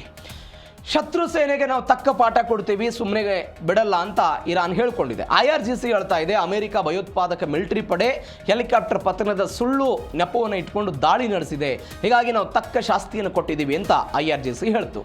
ಅಬ್ಬಾಸ್ ಅರಾಗ್ಜಿ ಹೇಳಿದ್ರು, ದೃಢತೆ ಪರೀಕ್ಷೆಗೆ ಏನಾದರೂ ಮುಂದಾದರೆ ನಾವು ಯಾವುದೇ ಬೆದರಿಕೆಗೆಲ್ಲ ಹೆದರಲ್ಲ, ಸುರಕ್ಷಿತವಾಗಿರೋದಕ್ಕೆ ನಾವೆಲ್ಲ ಮಧ್ಯಪ್ರಾಚ್ಯವನ್ನು ಇವೆಲ್ಲ ಬಿಟ್ಟು ಹೋಗಬೇಕು ಅಂತ ಅವರೆಲ್ಲ ಹೇಳಿದರು. ಒಟ್ಟಾರೆ ಏನಾಗಿದೆ ಅಂತ ಹೇಳಿದ್ರೆ 21 ಮಿಲಿಟರಿ ನೆಲೆಗಳ ಮೇಲೆ ಆಸ್ತಿ, ಇರಾನ್ನ ಆಸ್ತಿಗಳೆಲ್ಲ ಗುರಿಯಾಗಿ ಹಾರ್ಮುಜ್ ಜಲಸಂಧಿ ಬೇರೆ ಬೇರೆ ಕಡೆಗಳೆಲ್ಲ ನಾಶ ಆಗಿದೆ. ಇಲ್ಲಿ ಕಟ್ಟ ಕಡೆಯದಾಗಿ ಕಾಡ್ತಾ ಇರುವಂತಹ ಪ್ರಶ್ನೆ ಏನಂತ ಹೇಳಿದ್ರೆ, ಒಂದು ಕಡೆ ಮಾತುಕತೆಯ ಬಗ್ಗೆ ಡೊನಾಲ್ಡ್ ಟ್ರಂಪ್ ಹೇಳ್ತಾರೆ, ಇರಾನ್ನವರು ಅದನ್ನು ಅಲ್ಲಗಳೆಯುವಂತಹ ಮಾತುಗಳನ್ನು ಹೇಳ್ತಾರೆ. ಮತ್ತೊಂದು ಕಡೆ ಪಾಕಿಸ್ತಾನ ಎಂಟ್ರಿ ಆಗುತ್ತೆ, ಕುವೈತ್ನ ದೋಹಾದಲ್ಲಿ ಮಾತುಕತೆಗಳಾಗ್ತಾ ಇದೆ. ಈ ಮಾತುಕತೆಗೆ ನಡುವೆಯೂ ಕೂಡ ಹಾರ್ಮುಜ್ ಜಲಸಂಧಿಯಲ್ಲಿ ಮೇಲಿಂದ ಮೇಲೆ ವಾರದಲ್ಲಿ 3-4 ಅಟ್ಯಾಕ್ಗಳನ್ನು ಆಗ್ತಾ ಇರೋದನ್ನು ನೋಡ್ತಾ ಇದ್ದೀವಿ.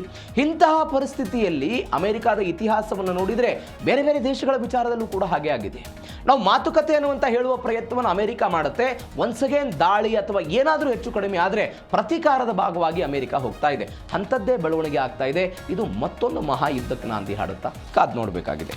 ಕೊನೆಯದಾಗಿ ಈ ವಿಚಾರದಲ್ಲಿ ಏನು ಅಂತ ಹೇಳಿದರೆ, ಮತ್ತೊಂದು ಬೆಳವಣಿಗೆ ಆಗಿರೋದು ಅಪಾಚೆ ಪತನದ ಅಸಲಿ ರಹಸ್ಯ ಬಯಲಾಗಿದೆ. ಈಗ H-64 ಎನ್ನುವಂಥ ಅಪಾಚೆ ಹೆಲಿಕಾಪ್ಟರ್ ಪತನ ಆಯಿತು. ಇದಕ್ಕೆ ಕಾರಣ ಏನು? ಡೊನಾಲ್ಡ್ ಟ್ರಂಪ್ ಹೇಳ್ತಿದ್ದಾರೆ, ಇರಾನ್ನವರು ಮಾಡಿರೋದು, ಇರಾನ್ ಏಕಾಏಕಿಯಾಗಿ ಡಿಕ್ಕಿ ಹೊಡೆಸಿರೋದು ಅಂತ. ಇದೀಗ ಒಂದು ಅಸಲಿ ತನಿಖೆಯನ್ನು ಅವರೆಲ್ಲ ಮಾಡಿದ್ರಂತೆ ಅಮೆರಿಕಾದವರು. ಇದೀಗ ಡ್ರೋನ್ ಡಿಕ್ಕಿ ಹೊಡೆದಿದ್ದೆ ಪತನಕ್ಕೆ ಕಾರಣ ಅಂತೆಲ್ಲ ತನಿಖೆಯ ಸಮಯದಲ್ಲೆಲ್ಲ ಬಹಿರಂಗ ಆಗಿದೆ ಅಂತ. ಸೈಡಿಗೆ ಇರಾನ್ನ ಸಿರಿಕ್ನಲ್ಲಿರುವಂಥ ನೀರಿನ ಟ್ಯಾಂಕು, ಟೆಲಿಕಾಂ ಟವರನ್ನು US-ನವರೆಲ್ಲ ಉಡಾಯಿಸಿದ್ದನ್ನು ನಾವು ನೋಡಿದ್ದೀವಿ. ಅದೇ ಕಾರಣಕ್ಕಾಗಿ ಅವ್ರಿಗೊಂದು ಆಕ್ರೋಶ ಇದೆ. ಈ ಅಪಾಚೆ ಹೆಲಿಕಾಪ್ಟರ್ ಪತನ ಆಯಿತು, ಇದಕ್ಕೆ ಶಾಹೇದ್ ಡ್ರೋನ್ ಡಿಕ್ಕಿ ಹೊಡೆದಿದೆ ಅಂತ ಸದ್ಯಕ್ಕೆ ಬರ್ತಾ ಇರುವಂಥ ಡೀಟೇಲ್ಸ್. ನಾನು ಅವಾಗಲೇ ಹೇಳ್ತಾ ಇದ್ದಾಗೆ ಹಾರ್ಮುಜ್ ಜಲಸಂಧಿಯ ಆಕಾಶದ ಭಾಗದಲ್ಲಿ ಇವುಗಳೆಲ್ಲ ಹಾರಾಟ ಆಗ್ತಾ ಇತ್ತು. ಈ ಹಾರಾಟದ ಸಮಯದಲ್ಲಿ ಒಂದು ಡಿಕ್ಕಿ ಆಗಿದೆ ಅಂತ.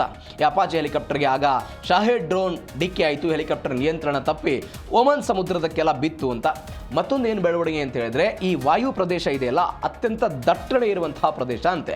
ಈ ಅತ್ಯಂತ ದಟ್ಟಣೆ ಇರುವಂತಹ ಪ್ರದೇಶದಲ್ಲಿ ಇರಾನ್ನವರು ಅಮೆರಿಕಕ್ಕೆ ಪೆಟ್ಟು ಕೊಡಬೇಕು ಅನ್ನುವ ಕಾರಣಕ್ಕಾಗಿ ಸುಮ್ಮನೆ ಉದ್ದೇಶಪೂರ್ವಕವಾಗಿ ಇಂಥದ್ದೊಂದು ಅಟ್ಯಾಕರ್ ಮಾಡಿದ್ದಾರೆ, ಡಿಕ್ಕಿ ಹೊಡೆದಿದೆ ಎನ್ನುವಂತಹ ಬೆಳವಣಿಗೆಗಳನ್ನು ಅವರು ಹೇಳ್ತಾ ಇರೋದು. ಈಗ ನೋಡಿ, ಅಮೆರಿಕ ಹಿಂದೇನು ಕೂಡ ದ್ವಂದ್ವ ರೀತಿಯಾದಂಥ ಹೇಳಿಕೆಗಳನ್ನು ಕೊಟ್ಟಿತ್ತು.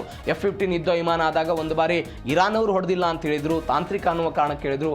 ಅದಾದ ನಂತರ ಪೈಲಟ್ಗಳನ್ನು ರಕ್ಷಣೆ ಮಾಡಿದ ನಂತರ ಇಲ್ಲ, ಇರಾನ್ ದಾಳಿಗೆ ಆಯಿತು ಅನ್ನೋದನ್ನು ಕೂಡ ಹೇಳಿದರು. ಇದೀಗ ಒನ್ಸ್ ಅಗೇನ್ ಅಮೆರಿಕ ಹೇಳ್ತಾ ಇದೆ, ಇರಾನ್ ಉದ್ದೇಶಪೂರ್ವಕವಾಗಿ ಇಂಥದ್ದೊಂದು ಡಿಕ್ಕಿಯನ್ನು ಅಪಾಚೆ ಹೆಲಿಕಾಪ್ಟರ್ಗೆ ಹೊಡಿಸಿದೆ ಅಂತ. ಇದರ ಭಾಗವಾಗಿ ಪ್ರತೀಕಾರ ಅಂತ ಅಮೆರಿಕ ಹೇಳ್ಕೊಂಡಿದೆ. ಏನಾಗುತ್ತೆ ಕಾದು ನೋಡೋಣ. ಪಕ್ಕದ ಪಾಕಿಸ್ತಾನಕ್ಕೆ ಸಂಬಂಧಪಟ್ಟಂತ ಸುದ್ದಿ ನಾವು ಅನೇಕ ಬಾರಿ ನೋಡಿದ್ದೀವಿ. ಪಾಕಿಸ್ತಾನದ ಆರ್ಥಿಕತೆ ಕುಸಿದು ಹೋಗ್ತಾ ಇದೆ, ಪಾಕಿಸ್ತಾನ ಅಕ್ಷರಶಃ ಜರ್ಜರಿತವಾಗಿಬಿಟ್ಟಿದೆ ಅಂತ.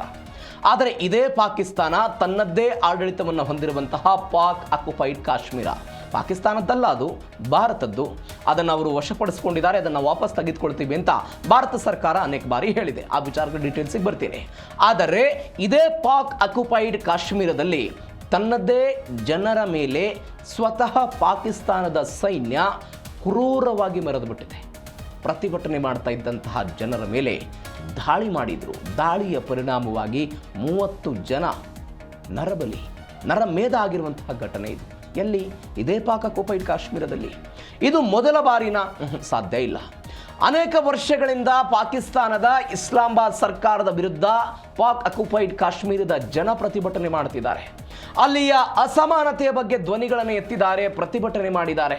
ನಾವು ಕೆಲವೊಂದಿಷ್ಟು ಜನ ಅಲ್ಲಿಯವರು ಮಾತ್ರ ನಾವು ಭಾರತಕ್ಕೆ ಸೇರ್ಪಡೆ ಆಗ್ತೀವಿ ಎನ್ನುವಂತಹ ನಿಟ್ಟಿನಲ್ಲೂ ಕೂಡ ಪೋಸ್ಟರ್ಗಳನ್ನು ಅಂಟಿಸಿದ್ದು ಕೂಡ ಇದೀಗ ಇತಿಹಾಸ. ಭಾರತಕ್ಕೆ ಸೇರ್ಪಡೆ ಆಗ್ತೀವಿ ಅಂತ. ಆ ಪರಿಪ್ರಮಾಣದಲ್ಲಿ ಅಸಮಾನತೆ ಪಾಕ್ ಆಕ್ಯುಪೈಡ್ ಕಾಶ್ಮೀರದಲ್ಲಿದೆ.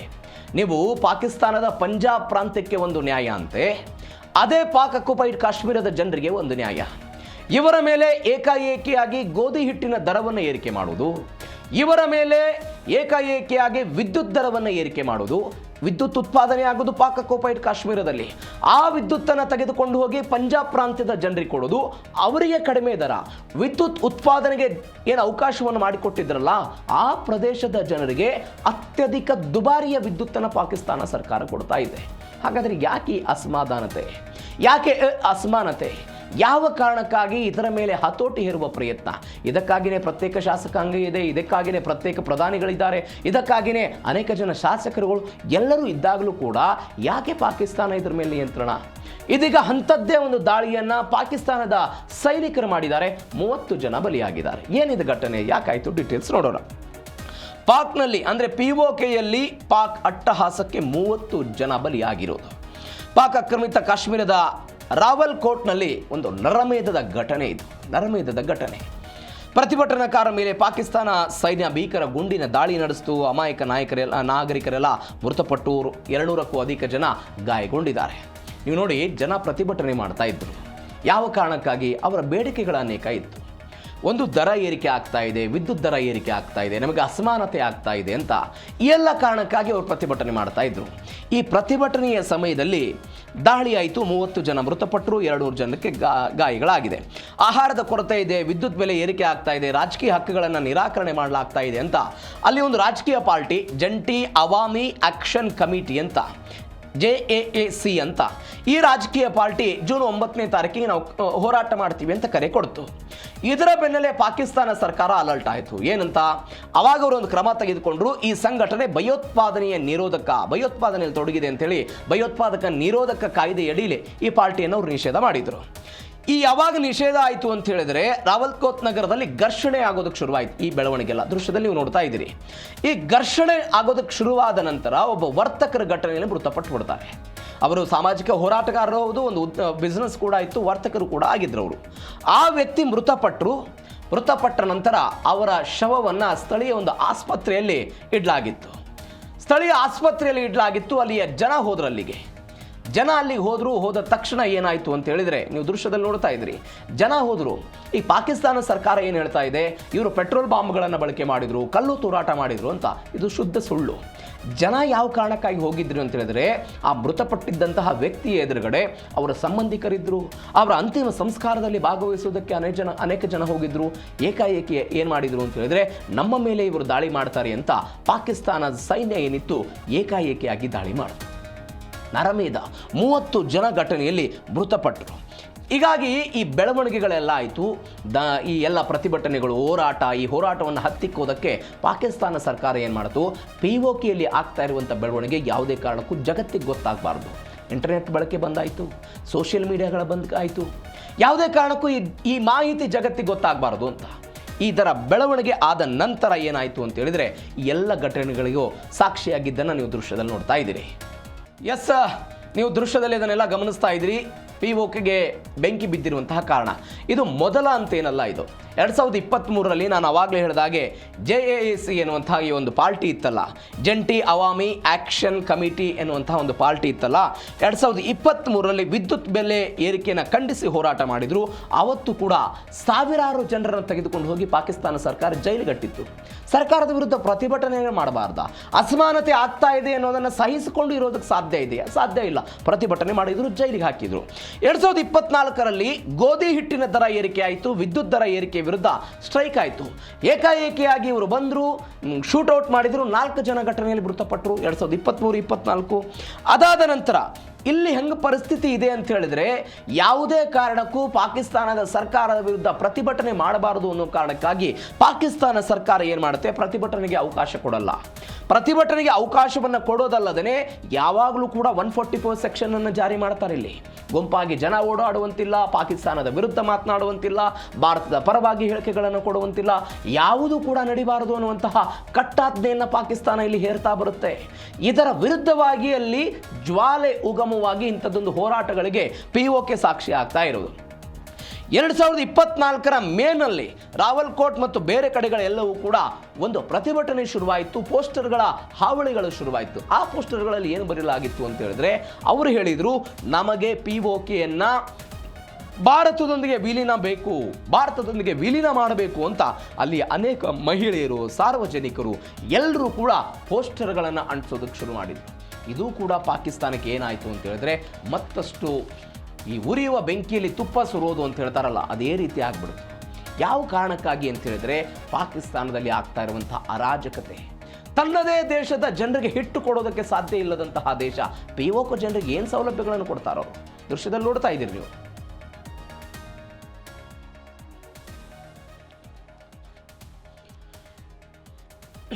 ಮತ್ತೊಂದು ಕಡೆ ಏನು ಬೆಳವಣಿಗೆ ಅಂತ ಹೇಳಿದ್ರೆ, ಮಹಿಳೆ ಮತ್ತು ಗರ್ಭಿಣಿಯನ್ನರನ್ನು ಕೂಡ ಇಲ್ಲೆಲ್ಲ ಕೊಂದಿರೋದನ್ನು ನೋಡ್ತಾ ಇದ್ದೀವಿ. ಮಹಿಳೆಯರು 19 ಜನ ಮಕ್ಕಳಿದ್ರು, 7 ಜನ ಗರ್ಭಿಣಿಯರಿದ್ದರು. ಇವರೆಲ್ಲ ಸಾಯಿಸಿಬಿಟ್ರು. ಅಂತ್ಯಕ್ರಿಯೆ ವೇಳೆಯೂ ಕೂಡ ಜಮಾಯಿಸಿದ್ದವರ ಮೇಲೆ ಪಾಕ್ ಸೇನೆ ಎಲ್ಲ ಫೈರಿಂಗ್ ಮಾಡಿದೆ, ಇಂಟರ್ನೆಟ್ ಸೇವೆ ಎಲ್ಲ ಕಟ್ ಮಾಡಿದ್ದನ್ನು ನಾವೆಲ್ಲ ನೋಡ್ತಾ ಇದ್ದೀವಿ. ಹೆಂಗಿತ್ತು ಅಂತ ಹೇಳಿದ್ರೆ, ಏಕಾಏಕಿಯಾಗಿ ಇವರೆಲ್ಲ ಬಂದರು, ಸೈನಿಕರು ಬಂದರು, ಮಕ್ಕಳೆಲ್ಲ ಮನೆಯಲ್ಲಿದ್ದರು. ಇವರು ಹಾರಿಸಿದಂತಹ ಈ ಬಂದೂಕಿನ ರಫೇಲ್ನಿಂದ ಹೋದಂತಹ ಶೂಟ್ಗಳು ಹೆಂಗಿತ್ತಲ್ಲ, ಕಿಟಕಿಗಳನ್ನು ದಾಟಿ ದಾಟಿ ಮನೆಯೊಳಗೆ ಮಲಗಿದ್ದಂತಹ ಮಕ್ಕಳನ್ನು ಕೂಡ ಈ ಬಿಡಲಿಲ್ಲ. ಆ ಪರಿಸ್ಥಿತಿಯಲ್ಲೆಲ್ಲ ನಿರ್ಮಾಣ ಆಯಿತು. ಅಂಥದ್ದೊಂದು ದಾಳಿಯನ್ನು ಇವರು ಮಾಡಿದರು. ನೀವು ಪಾಕ್ ಆಕ್ಯುಪೈಡ್ ಕಾಶ್ಮೀರ ಅಂತ ಹೇಳಿದ್ರೆ ಸ್ವಲ್ಪ ಹಿಸ್ಟ್ರಿಗೆ ಹೋಗಬೇಕು. ಜಮ್ಮು ಕಾಶ್ಮೀರ ಪಾಕಿಸ್ತಾನಕ್ಕೆ ಮತ್ತು ಭಾರತಕ್ಕೆ ಸ್ವಾತಂತ್ರ್ಯ ಸಿಕ್ಕಾಗ 1947ರಲ್ಲಿ ಜಮ್ಮು ಕಾಶ್ಮೀರವನ್ನು ಹರಿಸಿಂಗ್ ಎನ್ನುವಂಥ ಒಬ್ಬ ರಾಜ ಆಳ್ತಾ ಇದ್ದಂತಹ ಸಮಯದಲ್ಲಿ ಒಬ್ಬ ಹಿಂದೂ ರಾಜ, ಮುಸ್ಲಿಮರು ಬಹುಸಂಖ್ಯಾತವಾಗಿದ್ದಂತಹ ಜಮ್ಮು ಕಾಶ್ಮೀರ, ಇದನ್ನು ಭಾರತಕ್ಕೆ ಸೇರ್ಪಡೆ ಮಾಡಬೇಕು ಅಥವಾ ಪಾಕಿಸ್ತಾನಕ್ಕೆ ಸೇರ್ಪಡೆ ಮಾಡಬೇಕು ಅನ್ನುವಂತಹ ಚರ್ಚೆ. ಈ ಚರ್ಚೆಯ ಸಮಯದಲ್ಲಿ ರಾಜ ಹರಿಸಿಂಗ್ ಒಂದು ನಿರ್ಧಾರಕ್ಕೆ ಬರ್ತಾರೆ. ಏನಂತ? ಇಲ್ಲ, ನಾನು ಸ್ವತಂತ್ರವಾಗಿ ಉಳಿದು ಬಿಡ್ತೀನಿ ಅಂತ ಆತ ಹೇಳ್ತಾನೆ. ಅದಾದ ನಂತರ ಪಾಕಿಸ್ತಾನ ಮತ್ತು ಭಾರತ ಒನ್ಸಗೇನ್ ಅಭಿಪ್ರಾಯ ಕೇಳಿದಂತಹ ಸಮಯದಲ್ಲಿ ಇವತ್ತಿನ ಘಟನೆಗೂ ಮತ್ತು ಈ ಹಿಂದೆ ಆಗಿದ್ದಂತಹ ಬೆಳವಣಿಗೆ, ಪಾಕಿಸ್ತಾನ ಸೈನ್ ಮಾಡುತ್ತೆ, ಭಾರತ ನಾವು ಮಾತುಕತೆಯನ್ನು ನಡೆಸ್ತೀವಿ ಅಂತ ಹೇಳ್ತು. ಯಾವ ಪಾಕಿಸ್ತಾನ ನಿಮ್ಮ ನಿಲುವಿಗೆ ಓಕೆ ಅಂತ ಹೇಳಿ ಸೈನ್ ಮಾಡಿತ್ತೋ ಅದೇ ಪಾಕಿಸ್ತಾನ ಮುಂದೊಂದು ದಿನ ಏನು ಮಾಡುತ್ತೆ ಅಂತ ಹೇಳಿದ್ರೆ, ರಾಜ ಹರಿಸಿಂಗ್ಗೆ ಜಮ್ಮು ಕಾಶ್ಮೀರಕ್ಕೆ ಹೋಗಬೇಕಾದಂತಹ ಯಾವುದೇ ವಸ್ತುಗಳನ್ನು ಹೋಗದೆ ಆ ರೈಲುಗಳ ವ್ಯವಸ್ಥೆಯನ್ನು ಬಂದ್ ಮಾಡುವ ಮುಖಾಂತರ ಜಮ್ಮು ಕಾಶ್ಮೀರಕ್ಕೆ ಒಂದು ಹೊಡೆತ ಕೊಡೋ ಪ್ರಯತ್ನವನ್ನು ಅವತ್ತು ಪಾಕಿಸ್ತಾನ ಮಾಡಿತು. ಅವತ್ತು ರಾಜ ಹರಿಸಿಂಗ್ಗೆ ಅರಿವಾಗುತ್ತೆ. ಏನಂತ? ನಾನು ಪಾಕಿಸ್ತಾನದ ಜೊತೆಗೆ ಹೋದರೆ ಇದು ನನ್ನ ಮೇಲೆ ನನ್ನ ರಾಜ್ಯದ ಜನ ಅಕ್ಷರಶಃ ನೊಂದು ಬಿಡ್ತಾರೆ ಅಂತ ಅವತ್ತು ಅರಿವಾಗುತ್ತೆ. ಇವೆಲ್ಲದರ ಹೊರತಾಗಿ ಒಂದು ಘಟನೆ ನಡೀತು. ಒಂದು ಬುಡಕಟ್ಟು ಸಮುದಾಯದ ಜನರ ವೇಷದಲ್ಲಿ ಪಾಕಿಸ್ತಾನ ಜಮ್ಮು ಕಾಶ್ಮೀರದ ಮೇಲೆ ಅಟ್ಯಾಕ್ ಮಾಡೋದಕ್ಕೆ ಬರ್ತಾರೆ. ಅವತ್ತು ರಾಜ ಹರಿಸಿಂಗ್ಗೆ ಏನಾಗುತ್ತೆ ಅಂತ ಹೇಳಿದ್ರೆ, ಪಾಕಿಸ್ತಾನದಿಂದ ಬರ್ತಾ ಇರುವಂತಹ ಸೈನ್ಯವನ್ನು ತಡೆಯುವಂಥ ಶಕ್ತಿ ಸಾಮರ್ಥ್ಯ ಇರಲಿಲ್ಲ. ಅವರು ಬಂದು ಭಾರತ ಸರ್ಕಾರಕ್ಕೆ ಕೇಳ್ಕೊಳ್ತಾರೆ, ನೀವು ನಮಗೆ ಸಹಾಯ ಮಾಡಬೇಕು ಅಂತ. ಸರ್ದಾರ್ ವಲ್ಲಭಭಾಯಿ ಪಟೇಲ್ರ ಹತ್ರ ಬಂದರು. ಸರ್ದಾರ್ ವಲ್ಲಭಭಾಯಿ ಪಟೇಲ್ ಹೇಳಿದ್ರು, ಇಲ್ಲ, ನಾವು ಸಹಾಯ ಮಾಡೋಕ್ಕೆ ಸಾಧ್ಯ ಇಲ್ಲ, ಯಾಕಂದ್ರೆ ನೀವು ಪ್ರತ್ಯೇಕವಾಗಿ ಗುರುತಿಸ್ಕೊಳ್ತಾ ಇದ್ದೀರಿ, ನಾವು ಸಹಾಯ ಮಾಡಲ್ಲ ಅಂತ. ಸಹಾಯ ಮಾಡದೇ ಇದ್ದಾಗ ರಾಜ ಹರಿಸಿಂಗ್ ಟೆನ್ಷನ್ನು, ಪಾಕಿಸ್ತಾನ ದಾಳಿ ಆಗ್ತಾ ಇದೆ, ಅದನ್ನು ತಡಿಬೇಕು. ಅನೇಕ ಪ್ರದೇಶಗಳು ಇವತ್ತು POK ವಶ ಆಗಿದೆಯಲ್ಲ, ಅದೇ ಭಾಗವಾಗಿ ಆಗಿರೋದು. ನಾಳೆ ಒಂದು ವೇಳೆ ಈ ದಾಳಿಯನ್ನು ತಡೆದೇ ಹೋದರೆ ಇಡೀ ಪ್ರದೇಶ ಅವರು ವಶ ಆಗ್ಬಿಡುತ್ತೆ ಅಂತ ಆತಂಕ. ಆವಾಗ ಇದೇ ನಮ್ಮ ಸರ್ದಾರ್ ವಲ್ಲಭಭಾಯಿ ಪಟೇಲ್ ಹೇಳ್ತಾರೆ, ನೀವು ಜಮ್ಮು ಕಾಶ್ಮೀರವನ್ನು ಭಾರತದ ಜೊತೆಗೆ ವಿಲೀನ ಮಾಡಿದರೆ ನಾವು ನಿಮ್ಮ ಸಹಾಯಕ್ಕೆ ಬರ್ತೀವಿ ಅಂತ. ಒಂದು ಇಂಟ್ರೆಸ್ಟಿಂಗ್ ಮಾತು. ಇದೇ ಹರಿಸಿಂಗ್ ಅವರು ಹೇಳ್ತಾರೆ. ಏನಂತ ಹೇಳ್ತಾರೆ? ಇವತ್ತು ನಾನು ರಾತ್ರಿ ಮಲಗ್ತೀನಿ, ನಾಳೆ ಬೆಳಗ್ಗೆ ಹರಿಯುವಷ್ಟರಲ್ಲೇ ಭಾರತ ಸರ್ಕಾರದ ಸೈನಿಕರು ನಮ್ಮ ಸಹಾಯಕ್ಕೆ ಬರದೆ ಹೋದಾಗ ನನಗೆ ನಿದ್ದೆ ಹತ್ತಿದಂತಹ ಸಮಯದಲ್ಲಿ ನೀವು ನನ್ನ ತಲೆಗೆ ಗನ್ನಿಟ್ಟು ನನ್ನ ಸಾಯಿಸಿಬಿಡಿ ಅಂತ ತನ್ನ ಆಪ್ತ ರಕ್ಷಕರಿಗೆ ಹೇಳ್ತಾರೆ. ಯಾವುದೇ ಕಾರಣಕ್ಕೂ ನಾನು ಪಾಕಿಸ್ತಾನದ ವಶಕ್ಕೆ ಹೋಗೋದಕ್ಕೆ ಸಿದ್ಧ ಇಲ್ಲ, ನಾನು ಭಾರತದಲ್ಲೇ ಸಾಯ್ತೀನಿ, ಈ ಭೂಪ್ರದೇಶದಲ್ಲೇ ಸಾಯ್ತೀನಿ, ಆದರೆ ಪಾಕಿಸ್ತಾನಕ್ಕೆ ಸೇರಿದ ಮೇಲೆ ನನಗೆ ಸಾಯೋದಕ್ಕೆ ಇಷ್ಟ ಇಲ್ಲ ಅಂತ ರಾಜ ಹರಿಸಿಂಗ್ ಹೇಳಿದಂತಹ ಮಾತಿದು. ಅಂದರೆ ಅವತ್ತಿನಿಂದ ಇವತ್ತಿನ ತನಕವೂ ಕೂಡ ಪಾಕ್ ಮತ್ತು ಕಾಶ್ಮೀರದ ನಡುವೆ ಹೆಂಗೆ ದ್ವಂದ್ವಗಳು ಆಗ್ತಾ ಇದೆ, ಏನೆಲ್ಲ ಬೆಳವಣಿಗೆಗಳು ಆಗ್ತಾ ಇದೆ ನೋಡ್ತಾ ಇದ್ದೀವಿ. ಅದರ ಮುಂದುವರೆದ ಭಾಗವಾಗಿ ಇವತ್ತು POKಯ ಈ ಪರಿಸ್ಥಿತಿಯನ್ನು ನಾವು ನೋಡ್ತಾ ಇದ್ದೀವಿ. ಅವತ್ತು ಕೂಡ ದ್ವಂದ್ವ ನೀತಿ, ಇವತ್ತು ಕೂಡ ದ್ವಂದ್ವ ನೀತಿ. ಅದರ ಭಾಗವಾಗಿ ಅನೇಕ ಜನ ಮೃತಪಟ್ಟಿದ್ದಾರೆ, ಮಕ್ಕಳು, ಗರ್ಭಿಣಿಯರೆಲ್ಲರೂ ಕೂಡ ಮೃತಪಟ್ಟಿದ್ದನ್ನು ನೋಡ್ತಾ ಇದ್ದೀವಿ. ಪಾಕ್ ಕೃತ್ಯಕ್ಕೆ ಭಾರತ ಕೆಂಡಾಮಂಡಲವಾಗ್ಬಿಟ್ಟಿದೆ. POKಯಲ್ಲಿ ಮಾನವ ಹಕ್ಕುಗಳ ಉಲ್ಲಂಘನೆಗೆ ಭಾರತ ತೀವ್ರ ಖಂಡನೆಯನ್ನು ವ್ಯಕ್ತಪಡಿಸಿತು. ಅಕ್ಷಮ್ಯ ಅಪರಾಧ ಅಂತಲೂ ಕೂಡ ಭಾರತ ಹೇಳಿದೆ. ಪಾಕಿಸ್ತಾನದ ದುಷ್ಕೃತ್ಯಕ್ಕೆ ಜಾಗತಿಕ ಮಟ್ಟದಲ್ಲಿ ಶಿಕ್ಷೆ ಆಗಬೇಕಂತೆಲ್ಲ ಭಾರತ ಹೇಳಿದೆ. ಭಾರತ ತನ್ನ ಆಕ್ರೋಶವನ್ನು ಹೊರಹಾಕಿರೋದು ಇದು ಮೊದಲ ಬಾರಿಯಲ್ಲ. ಇವತ್ತು ಘಟನೆಯಾಗಿದೆ, ಭಾರತ ಆಕ್ರೋಶವನ್ನು ಹೊರಹಾಕಿದೆ ಅಂತಲ್ಲ. ಭಾರತ ಸರ್ಕಾರದ ನಿಲುವಿರೋದು ಜಮ್ಮು ಪಾಕ್ ಆಕ್ಯುಪೈಡ್ ಕಾಶ್ಮೀರ ಅನ್ನುವಂಥದ್ದೇನಿದೆ ಅದು ಕಾನೂನಾತ್ಮಕವಾಗಿ ಭಾರತಕ್ಕೆ ಸೇರಿದಂತಹ ಜಾಗ. ಅಕ್ರಮವಾಗಿ ಕಾನೂನುಗಳನ್ನು ಮೀರಿ ಈ ಪಾಕ್ ಆಕ್ಯುಪೈಡ್ ಕಾಶ್ಮೀರವನ್ನು ಪಾಕಿಸ್ತಾನದವರು ವಶಪಡಿಸಿಕೊಂಡಿದ್ದಾರೆ ಅಂತ ಭಾರತ ಅನೇಕ ಬಾರಿ ಇದನ್ನು ಉಲ್ಲೇಖ ಮಾಡಿದೆ, ಜಾಗತಿಕವಾಗಿಯೂ ಕೂಡ ಹೇಳಿದೆ. ನೀವು ನೋಡಿ, 1994ರಲ್ಲಿ ಒಂದು ಐತಿಹಾಸಿಕ ನಿರ್ಧಾರವನ್ನು ಭಾರತ ತೆಗೆದುಕೊಳ್ತೀವಿ. ಈ ವಿಚಾರದಲ್ಲಿ ರಾಜ್ಯಸಭೆ ಮತ್ತು ಲೋಕಸಭೆಯಲ್ಲಿ ಒಂದು ಐತಿಹಾಸಿಕ ನಿರ್ಣಯವನ್ನು ತೆಗೆದುಕೊಂಡ್ರು. ಏನು ಅಂತ ಹೇಳಿದ್ರೆ, ಪಾಕ್ ಆಕ್ಯುಪೈಡ್ ಕಾಶ್ಮೀರ ಏನಿದೆ ಅದು ಭಾರತದ ಅಂಗ. ಪಾಕ್ ಆಕ್ಯುಪೈಡ್ ಕಾಶ್ಮೀರವನ್ನು ಇದೇ ಪಾಕಿಸ್ತಾನ ಅಲ್ಲಿಂದ ಜಾಗವನ್ನು ಖಾಲಿ ಮಾಡಬೇಕು ಅಂತ ಸಂಸತ್ತಿನಲ್ಲಿ ನಿರ್ಣಯ ಆಯಿತು 1994ರಲ್ಲಿ. ಇದಾದ ನಂತರ ಮಹತ್ವದ ಬೆಳವಣಿಗೆ ಏನಾಯಿತು ಅಂತ ಹೇಳಿದ್ರೆ, ಈ ಜಮ್ಮು ಕಾಶ್ಮೀರದ ವಿಧಾನಸಭಾ ಕ್ಷೇತ್ರಗಳು ಮತ್ತು ಸಂಸತ್ತಿನ ಚುನಾವಣೆ ನಡೆಯುತ್ತಲ್ಲ, ಆ ಚುನಾವಣೆಯ ಸಮಯದಲ್ಲಿ ಒಟ್ಟು ವಿಧಾನಸಭಾ ಕ್ಷೇತ್ರಗಳ ಪೈಕಿ 24 ಕ್ಷೇತ್ರಗಳನ್ನು ಪಾಕ್ ಆಕ್ಯುಪೈಡ್ ಕಾಶ್ಮೀರದ ಜನರಿಗೆ ಮೀಸಲಿಡಲಾಗಿದೆ. ಇವತ್ತು ಖಾಲಿ ಇದೆ. ಅದು 24 ಕ್ಷೇತ್ರಗಳನ್ನು ಮೀಸಲಿಡಲಾಗಿದೆ. ಯಾವ ಕಾರಣಕ್ಕಾಗಿ? ಇದು ನಮ್ಮದ್ದೇ ಜಾಗ ಎನ್ನುವಂತಹ ಸಂದೇಶವನ್ನು ಕೊಡುವ ಪ್ರಯತ್ನ ಇದು. ಅವರಲ್ಲಿ 12 ಸೀಟ್ಗಳನ್ನು ಮೀಸಲಿಟ್ಟಿದ್ದಾರೆ. ಜುಲೈ 12-18ನೇ ತಾರೀಕಿಗೆ ಪಾಕ್ ಆಕ್ಯುಪೈಡ್ ಕಾಶ್ಮೀರದ ಚುನಾವಣೆ ಇದೆ. ಆ ಚುನಾವಣೆಯ ಭಾಗವಾಗಿ ಈ ದಂಗೆ ಆಗ್ತಾ ಇರೋದು. ಯಾಕೆ ಅಂತ ಹೇಳಿದ್ರೆ, ಅಲ್ಲಿ 12 ಮೀಸಲಾತಿ ಸ್ಥಾನಗಳನ್ನು ಯಾರಿಗೆ, ಕಾಶ್ಮೀರ ಮೂಲದವರು ಯಾರ್ಯಾರು ಸಂತ್ರಸ್ತರಿದ್ದಾರೆ ಅವರಿಗೆ ಅವಕಾಶಗಳನ್ನು ಕೊಡಬೇಕು ಅಂತ. ಆ 12 ಸ್ಥಾನಗಳ ಮುಖಾಂತರ ಪಾಕಿಸ್ತಾನದ ಇಸ್ಲಾಮಾಬಾದ್ ಸರ್ಕಾರ POKನ ಹಿಡಿತ ಸಾಧಿಸುತ್ತೆ ಅಂತ ಈ ಕಾರಣಕ್ಕಾಗಿ ಪ್ರತಿಭಟನೆಗಳಾಗ್ತಿರೋದಲ್ಲಿ. ಮೀಸಲಾತಿ ರದ್ದಾಗಬೇಕು. ಯಾವ ಮೀಸಲಾತಿ ಮುಖಾಂತರ ನೀವು ಸರ್ಕಾರ ರಚನೆಗೆ ಇಲ್ಲಿ ಬರ್ತಿದ್ದೀರಲ್ಲ, ಅದು ಅಕ್ಷಮ್ಯ ಅಪರಾಧ ಅಂತ POK ಜನ ಹೇಳ್ತಿದ್ದಾರೆ. POKಯ ಪೊಲಿಟಿಕಲ್ ಪಾರ್ಟಿಗಳು ಹೇಳ್ತಾ ಇದೆ. ಇದರ ಭಾಗವಾಗಿ ಇಸ್ಲಾಮಾಬಾದ್ ಸರ್ಕಾರದ ವಿರುದ್ಧ ಪ್ರತಿಭಟನೆಗಳಾಗ್ತಾ ಇರೋದು. ಅದನ್ನು ಹತ್ತಿಕ್ಕಬೇಕು ಅಂತ ಭಾರತ ಇದಕ್ಕೆ ತದ್ವಿರುದ್ಧವಾಗಿ ಏನು ಮಾಡ್ತು ಅಂತ ಹೇಳಿದ್ರೆ, ವಿಧಾನಸಭೆಯಲ್ಲಿ 24 ಸ್ಥಾನಗಳನ್ನು ಆಕ್ರಮಿತ ಕಾಶ್ಮೀರದ ಜನರಿಗೆ ಮೀಸಲಾಗಿಟ್ಟಿದ್ದಾರೆ. ಸದ್ಯ ಖಾಲಿ ಇದೆ. ನಾಳೆ ಒಂದು ದಿನ ಅದು ಭಾರತಕ್ಕೆ ಸೇರ್ಪಡೆ ಆಗುತ್ತೆ ಅನ್ನುವಂಥ ಆಶಾಭಾವನೆ ಇರೋದು ನಮಗೆಲ್ಲ. ಇದೇ ಕಾರಣಕ್ಕಾಗಿ ಮೀಸಲಿಟ್ಟಿರೋದು. ಇದರ ನಡುವೆ ಇದು ಮಾತ್ರ ಅಲ್ಲ, ನೀವು ಹಿಂದೆ ಚೀನಾ ಮತ್ತು ಪಾಕಿಸ್ತಾನದವರು $1 ಬಿಲಿಯನ್ ಒಪ್ಪಂದವನ್ನು ಮಾಡಿಕೊಂಡು ಒಂದೊಂದು ಅಲ್ಲೇನೋ ಕಾರಿಡಾರ್ ಮಾಡೋ ಪ್ರಯತ್ನವನ್ನು ಮಾಡಿದ್ರು. ಇದು ಅಪರಾಧ ಅಂತ ಭಾರತ ಹೇಳ್ತು. ನನ್ನದೇ ನೆಲ ಅದು, ನನ್ನ ಅನುಮತಿ ಇಲ್ಲದೆ ನೀವು ಪಾಕ್ ಆಕ್ಯುಪೈಡ್ ಕಾಶ್ಮೀರದ ಮುಖಾಂತರ ಕಾರಿಡಾರನ್ನು ಹೆಂಗೆ ಮಾಡ್ತೀರಿ ಅಂತ ಇದೇ ಭಾರತ ಪ್ರಶ್ನೆ ಕೇಳಿತು. ಇವತ್ತು ಕೂಡ ಜಾಗತಿಕವಾಗಿ ಪಾಕಿಸ್ತಾನಕ್ಕೆ ಶಿಕ್ಷೆ ಆಗಬೇಕು ಅನ್ನುವಂಥ ನಿಟ್ಟಿನಲ್ಲಿ ಒಂದು ಚರ್ಚೆಯನ್ನು ಮಾಡಿದೆ. ಇದರ ಜೊತೆಗೆ ಮತ್ತೊಂದು ಬೆಳವಣಿಗೆ ಏನಾಯಿತು ಅಂತ ಹೇಳಿದ್ರೆ, ಜಾಗತಿಕ ಮಟ್ಟದಲ್ಲಿ ಪಾಕಿಸ್ತಾನಕ್ಕೆ ಛೀಮಾರಿ ಹಾಕಲಾಗಿದೆ. ಲಂಡನ್ನಲ್ಲಿರುವಂತಹ ಪಾಕ್ ಕಾನ್ಸುಲೇಟ್ ಕಚೇರಿ ಮುಂದೆ ಬೃಹತ್ ಪ್ರತಿಭಟನೆ ಆಗಿದೆ. ಬ್ರಿಟನ್ನ 30 ಸಂಸದರೆಲ್ಲ ಆಕ್ರೋಶವನ್ನು ಹೊರಹಾಕಿದ್ದಾರೆ. ಪಾಕ್ ಮೇಲೆ ಒತ್ತಡ ಹೇರಬೇಕು ಅಂತ ಬ್ರಿಟಿಷ್ ಸರ್ಕಾರಕ್ಕೆಲ್ಲ ಸಂಸದರು ಪತ್ರ ಬರೆದರು. ಪಾಕಿಸ್ತಾನಿ ರಾಯಭಾರ ಕಚೇರಿಗೆಲ್ಲ ಮುತ್ತಿಗೆ ಹಾಕಿದರು. ಕಾಶ್ಮೀರಿ ವಲಸಿಗರು ವಿಶ್ವಸಂಸ್ಥೆ ಮಧ್ಯಪ್ರವೇಶ ಮಾಡಬೇಕು ಅಂತ ಎಲ್ಲ ಮಾತುಕತೆಗಳಾಯಿತು, ಅಲ್ಲೆಲ್ಲ ಚರ್ಚೆಗಳಾಗಿದೆ. ಬ್ರಿಟನ್ ಸಂಸತ್ನಲ್ಲಿ ಪಾಕ್ ಈ ಆಕ್ರಮಣ ಆಯ್ತಲ್ಲ, ಅದರ ವಿರುದ್ಧ ಇದೊಂದು ಅನಾಗರಿಕ ಮತ್ತು ಕ್ರೌರ್ಯ ಕೃತ್ಯ ಅಂತೆಲ್ಲ ಹೇಳಲಾಯಿತು. ಮಾನವ ಹಕ್ಕುಗಳ ಸಂಘಟನೆಗಳು ಕೂಡ ಇದೊಂದು ಯುದ್ಧಕ್ಕೆ ಸಮಾನವಾದಂತಹ ಅಕ್ಷಮ್ಯ ಅಪರಾಧ, ಇದು ಘೋರ ಯುದ್ಧ ಅಂತೆಲ್ಲ ಹೇಳಿದರು. ಲಂಡನ್ ಅಲ್ಲೆಲ್ಲ ಕಾಶ್ಮೀರಿಗಳೆಲ್ಲ ಪ್ರತಿಭಟನೆ ಮಾಡಿದರು, ಸ್ಟ್ರೈಕ್ ಮಾಡಿದರು. ಜಾಗತಿಕವಾಗಿ ಅನೇಕ ದೇಶಗಳೆಲ್ಲ ಇದರ ವಿರುದ್ಧ ಕಿಡಿಯನ್ನು ಕಾರಿದ್ದಾರೆ. ಮತ್ತೊಂದು ಬೆಳವಣಿಗೆ ಏನಾಯಿತು ಅಂತ ಹೇಳಿದರೆ, ಇದೇ ವಿಚಾರದಲ್ಲಿ ಪಾಕಿಸ್ತಾನದ ಹತಾಶೆಯ ಆಟ, ಅಕ್ಷರಶಃ ಹತಾಶೆಯ ಆಟ ಇದು. ನಾನು ಮೊದಲೇ ಉಲ್ಲೇಖ ಮಾಡಿದ ಹಾಗೆ ಪಾಕಿಸ್ತಾನದಲ್ಲಿ ಅವರದ್ದೇ ದೇಶದ ಜನರಿಗೆ ಕುಡಿಯೋದಕ್ಕೆ ನೀರು, ಸಿಂಧೂ ನದಿಯನ್ನು ನಾವು ಆಪರೇಷನ್ ಸಿಂಧೂರದ ಸಮಯದಲ್ಲಿ ಸಿಂಧೂ ನದಿ ನೀರು ಹೋಗೋದೇ ಆ ಒಪ್ಪಂದವನ್ನು ಕಡಿತ ಮಾಡಿದ್ವಲ್ಲ, ಏನಾಯಿತು ಪಾಕಿಸ್ತಾನದ ಪರಿಸ್ಥಿತಿ? ಅವತ್ತು ಕೂಡ ಕುಡಿಯುವ ನೀರಿಗೆ, ಕೃಷಿ ಬೆಳೆಗೆ ವಿಲವಿಲ ಅಂತ ಒದ್ದಾಡಿದ್ರು. ಇವತ್ತು ಅದೇ ಪರಿಸ್ಥಿತಿ. ಇದೀಗ ಹತಾಶೆಯ ಆಟವನ್ನು ಆಡ್ತಾ ಇದೆ. POK ಜನರ ಆಕ್ರೋಶವನ್ನು ಹತ್ತಿಕ್ಕೋದಕ್ಕೆ ಸೇನೆಯಿಂದ ದಮನಕಾರಿ ನೀತಿ, ನಾಗರಿಕರು ಬಂದೂಕು, ಪೆಟ್ರೋಲ್ ಬಾಂಬ್ ಎಲ್ಲ ಬಳಸಿದ್ರು ಅಂತೆಲ್ಲ ಪಾಕ್ ಸುಳ್ಳು ಹೇಳ್ತು. ತನಿಖೆ ತಡೆಯೋದಕ್ಕೆ ಮೊಬೈಲ್, ಇಂಟರ್ನೆಟ್ ಎಲ್ಲ ಸ್ಟಾಪ್ ಮಾಡಿದರು. ಮುಜಾಫರಾಬಾದ್, ಮಿರ್ಪುರ್, ಗಿಲ್ಗಿಟ್ಗೆಲ್ಲ ಜನಾಕ್ರೋಶ ಎಲ್ಲ ಹರಡಿತು. ಅದಾದ ನಂತರ ಆಂತರಿಕ ಗೃಹ ಯುದ್ಧದ ಭೀತಿಯಲ್ಲಿ ನೆರೆ ರಾಷ್ಟ್ರ ಅಕ್ಷರಶಃ ನಡುಗ್ತಾ ಇದೆ. ಇದು POK ಜನರನ್ನು ಹತ್ತಿಕ್ಕೋದಕ್ಕೆ ಪಾಕಿಸ್ತಾನ ಪಡ್ತಾ ಇರುವಂಥ ಒಂದು ಪ್ರಯತ್ನ. ಇವೆಲ್ಲದರ ನಡುವೆ ಪಾಕಿಸ್ತಾನ ಮತ್ತು ಅಫ್ಘಾನಿಸ್ತಾನದ ನಡುವೆ ಕಳೆದ 3 ತಿಂಗಳಿಂದ, ಅದಕ್ಕಿಂತ ಹೆಚ್ಚು ದಿನಗಳಿಂದಲೂ ಕೂಡ ಜಿದ್ದಾಜಿದ್ದಿಗಳಾಗ್ತಾ ಇರೋದನ್ನು ನೋಡ್ತಾ ಇದ್ದೀವಿ. ಕಳೆದ 3 ತಿಂಗಳ, ಅದಕ್ಕೆ 4-5 ತಿಂಗಳಿಂದ. ಯಾವ ಕಾರಣಕ್ಕಾಗಿ? ಒಂದು ಬಾರ್ಡರ್ ಕಾರಣಕ್ಕಾಗಿ ಆಗ್ತಾ ಇರೋದು, ಗಡಿ ರೇಖೆಗೆ ವಿಚಾರಕ್ಕೆ ಸಂಬಂಧಪಟ್ಟಂತೆ. ಮತ್ತೊಮ್ಮೆ ಇದೀಗ ದಾಳಿಯಾಗಿದೆ. ಪಾಕಿಸ್ತಾನ ಅಫ್ಘಾನಿಸ್ತಾನದ ಮೇಲೆ ದಾಳಿ ಮಾಡಿದೆ. ಯಾಕೆ ದಾಳಿ? ಡೀಟೇಲ್ಸ್ ನೋಡೋಣ. ಅಫ್ಘಾನಿಸ್ತಾನದ ಗಡಿ ಪ್ರದೇಶಗಳ ಮೇಲೆ ಪಾಕಿಸ್ತಾನದಿಂದ ವೈಮಾನಿಕ ದಾಳಿಯಾಯಿತು.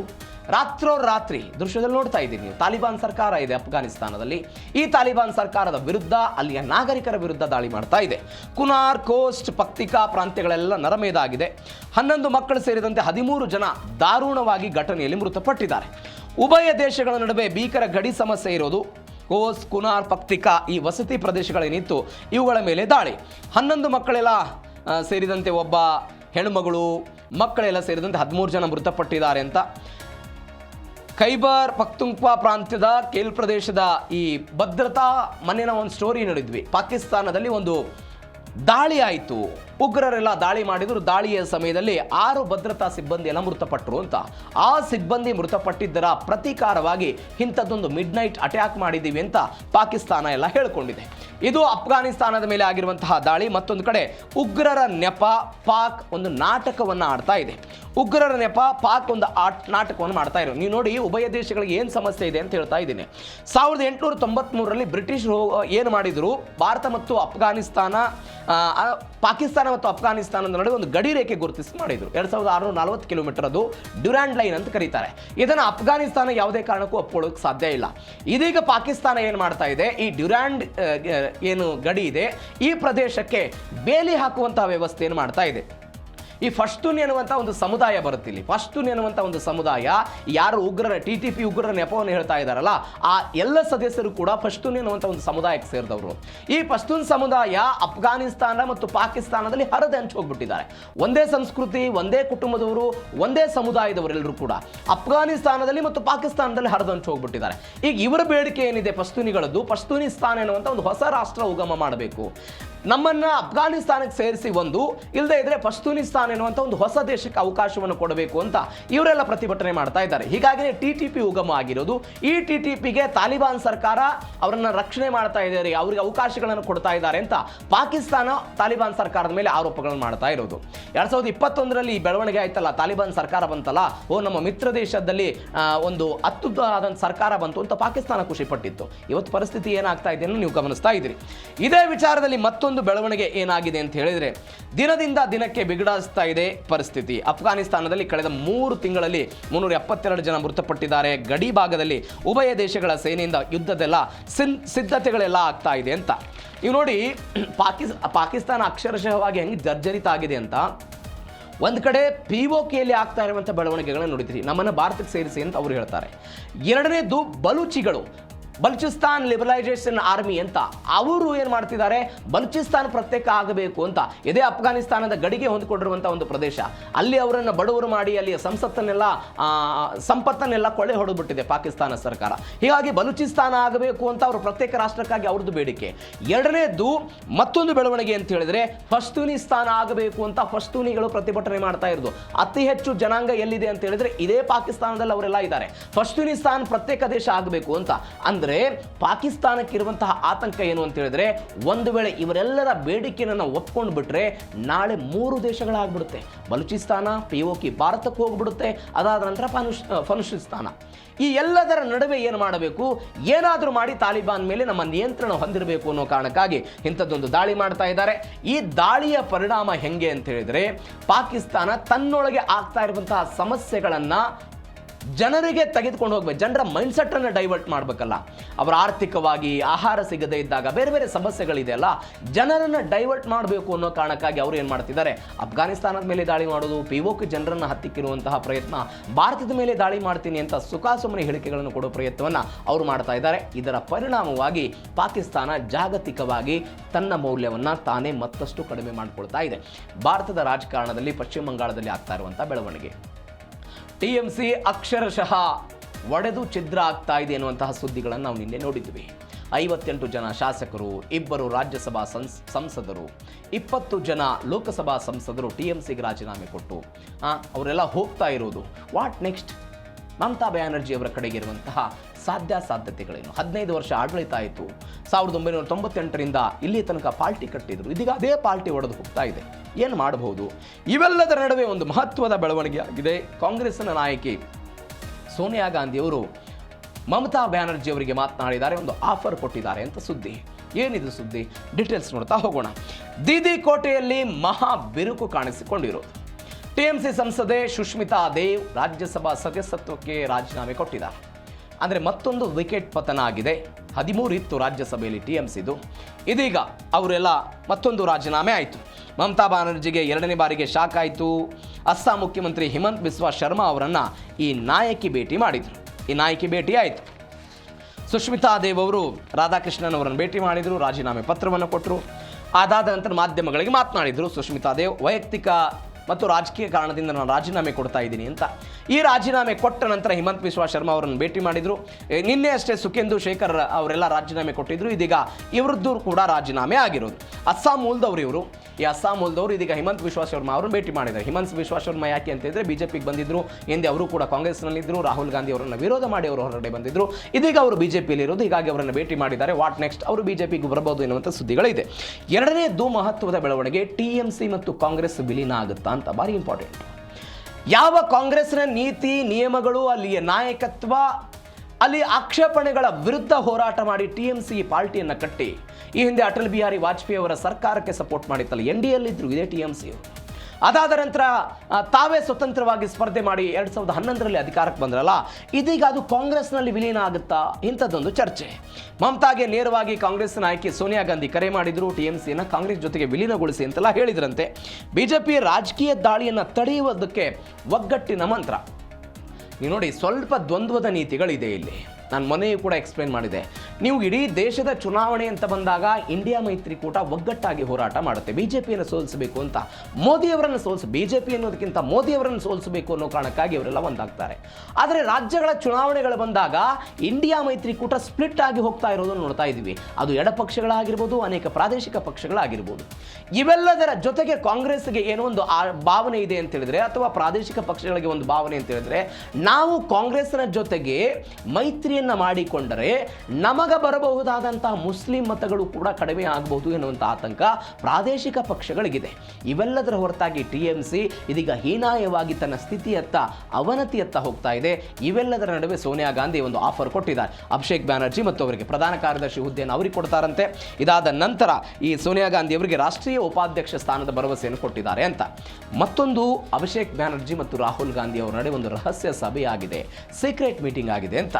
ನವದೆಹಲಿಯಲ್ಲಿ ರಾಹುಲ್ ಗಾಂಧಿ ಅವರನ್ನು ಅಭಿಷೇಕ್ ಬ್ಯಾನರ್ಜಿ ಅವರು ಭೇಟಿಯಾದರಂತೆ. ಭೇಟಿಯ ಸಮಯದಲ್ಲಿ 1.5 ಗಂಟೆಗಳ ಕಾಲ ಒಟ್ಟಾರೆ ರಾಜಕಾರಣದ ಬಗ್ಗೆ ಚರ್ಚೆ ಮಾಡಿದಾರಂತೆ. ಏನೇನು ಬೆಳವಣಿಗೆಗಳಾಯಿತು, ಏನು ಎತ್ತ ಅಂತ. ಯಾಕಂದರೆ ಎಲ್ಲ ನಾಯಕರುಗಳು ಎಲ್ಲರೂ ಹೋಗಿದಾರಲ್ಲ, ಎಲ್ಲರ ಆರೋಪ ಇರೋದು ಅಭಿಷೇಕ್ ಬ್ಯಾನರ್ಜಿ ನಾಯಕತ್ವವನ್ನು ಒಪ್ಪಲ್ಲ ಅಂತ. ಅವರ ನಾಯಕತ್ವದಲ್ಲಿ ನಾವು ಕೆಲಸ ಮಾಡಲ್ಲ, ಅವ್ರಿಗೆ ಸಲಾಮ್ ಹೊಡ್ಕೊಂಡು ನಾವು ಯಾವುದೇ ಕಾರಣಕ್ಕೂ ಇರಲ್ಲ ಅಂತ. ಮಮತಾ ಬ್ಯಾನರ್ಜಿ ಅವರ ನಾಯಕತ್ವವನ್ನು ಒಪ್ತೀವಿ, ಅವರು ನಮ್ಮ ಸಲಹೆಗಾರರಾಗಿ ಬರ್ತಾರೆ, ನಾವೆಲ್ಲೂ ಕೂಡ ಓಕೆ. ಆದರೆ ಅಭಿಷೇಕ್ ಬ್ಯಾನರ್ಜಿ ಅವ್ರನ್ನ ಒಪ್ಪಲ್ಲ ಅಂತ. ಈ ಒಟ್ಟಾರೆ ಬೆಳವಣಿಗೆಗಳ ನಡುವೆ ರಾಹುಲ್ ಗಾಂಧಿ ಅವರೆಲ್ಲ ಮಾತುಕತೆ ನಡೆಸಿದ್ದಾರೆ ಅಂತ. ಮತ್ತೊಂದು, ಮತ್ತೆ ಮನೆಗೆ ಮರಳುತ್ತಾರಾ ದೀದಿ ಅನ್ನುವಂಥದ್ದು ಒಂದು ಪ್ರಶ್ನೆ ಇದೆ. ಮತ್ತೆ ಮನೆಗೆ ಮರಳುತ್ತಾರಾ? ಏನು ಮನೆಗೆ ಮರಳೋದು? ಸೋತು ಸುಣ್ಣವಾಗಿದ್ದಕ್ಕೆ ವಾಪಸ್ ಮನೆಗೆ ಬರೋದಾ? ಹಾಗಲ್ಲ, ಕಾಂಗ್ರೆಸ್ಸಿಗೆ ಹೋಗ್ತಾರಾ ಅನ್ನುವಂಥದ್ದು ಒಂದು ಪ್ರಶ್ನೆ. 97ರಲ್ಲಿ ಅದಾದ ನಂತರ ಅವರು ಪಾರ್ಟಿಯನ್ನು ಕಟ್ಟಿದ್ದು, ಎಲ್ಲ ಬೆಳವಣಿಗೆ ಆಯಿತು. ಈ ಕಾಂಗ್ರೆಸ್ ಎಡಪಕ್ಷಗಳಿಗೆ ಸಹಾಯ ಮಾಡ್ತಾ ಇದೆ, ಮೃದು ಧೋರಣೆ ತೋರ್ತಾ ಇದೆ ಅಂತೆಲ್ಲ ಹೇಳಿ ಈ ಕಾಂಗ್ರೆಸ್ನ ವಿರುದ್ಧ ಹೋರಾಟ ಮಾಡಿಕೊಂಡು ಅವರು ಹೊರಗಡೆ ಬಂದರು ಕಾಂಗ್ರೆಸ್ನಿಂದ. ಇದೀಗ 26 ವರ್ಷಗಳ ನಂತರ ವಾಪಸ್ ಕಾಂಗ್ರೆಸ್ಗೆ ಹೋಗ್ತಾರೆ ಅಂತ. ನೀವು ನೋಡಿ, ಒಂದಿಷ್ಟು ಬೆಳವಣಿಗೆ ಆಯಿತು. ರಾಹುಲ್ ಗಾಂಧಿ ಅವರನ್ನು ಪ್ರಧಾನಮಂತ್ರಿ ಅಭ್ಯರ್ಥಿಯಾಗಿ ಮಾಡ್ತೀವಿ ಅಂತ ಅನೇಕ ಕಾಂಗ್ರೆಸ್ನವರೆಲ್ಲ ಹೇಳ್ಕೊಂಡು ಓಡಾಡ್ತಾ ಇದ್ರಲ್ಲ. ಅನೇಕ ಟಿಎಂಸಿಯ ಶಾಸಕರುಗಳು, ಸಂಸದರು ಹೇಳಿದ್ರು ಮಮತಾ ಬ್ಯಾನರ್ಜಿ ಅವರು ಆಗಬೇಕು, ಆ ಶಕ್ತಿ ಸಾಮರ್ಥ್ಯ ಅವರಿಗಿದೆ ಅಂತ. ಅದರ ಭಾಗವಾಗಿ ಏನಾಗಿತ್ತು, ಬೆಂಗಳೂರಿನಲ್ಲಿ ಇಂಡಿಯಾ ಮೈತ್ರಿಕೂಟದ ಸಭೆ ಆಯಿತು 2023ರ ಸಮಯದಲ್ಲಿ. ಆ ಸಭೆಗೆ ಮಮತಾ ಬ್ಯಾನರ್ಜಿ ಬಂದರು. ಅದಾದ ನಂತರ ಮಹಾರಾಷ್ಟ್ರದಲ್ಲಿ ಸಭೆ ಆಯಿತು, ಅದರ ನೇತೃತ್ವವನ್ನು NCP ಅವರು ತೆಗೆದುಕೊಂಡ್ರು. ಅದಾದ ನಂತರ ಬಿಹಾರದ ಪಾಟ್ನಾದಲ್ಲಿ ನಿತೀಶ್ ಕುಮಾರ್ ನೇತೃತ್ವದಲ್ಲಿ ಇಂಡಿಯಾ ಮೈತ್ರಿಕೂಟದ ಸಭೆ ಆಯಿತು. ಈ ಯಾವ ಸಭೆಗಳಿಗೂ ಕೂಡ ಮಮತಾ ಬ್ಯಾನರ್ಜಿ ಹೋಗಿರಲಿಲ್ಲ. ಆ ಮುಖಾಂತರ ಇಂಡಿಯಾ ಮೈತ್ರಿಕೂಟ ಅಥವಾ ಕಾಂಗ್ರೆಸ್ನ ನಾಯಕತ್ವದ ವಿರುದ್ಧ ಅಸಮಾಧಾನವನ್ನು ಹೊರಹಾಕುವ ಪ್ರಯತ್ನವನ್ನು ಮಮತಾ ಬ್ಯಾನರ್ಜಿ ಮಾಡಿದ್ರು.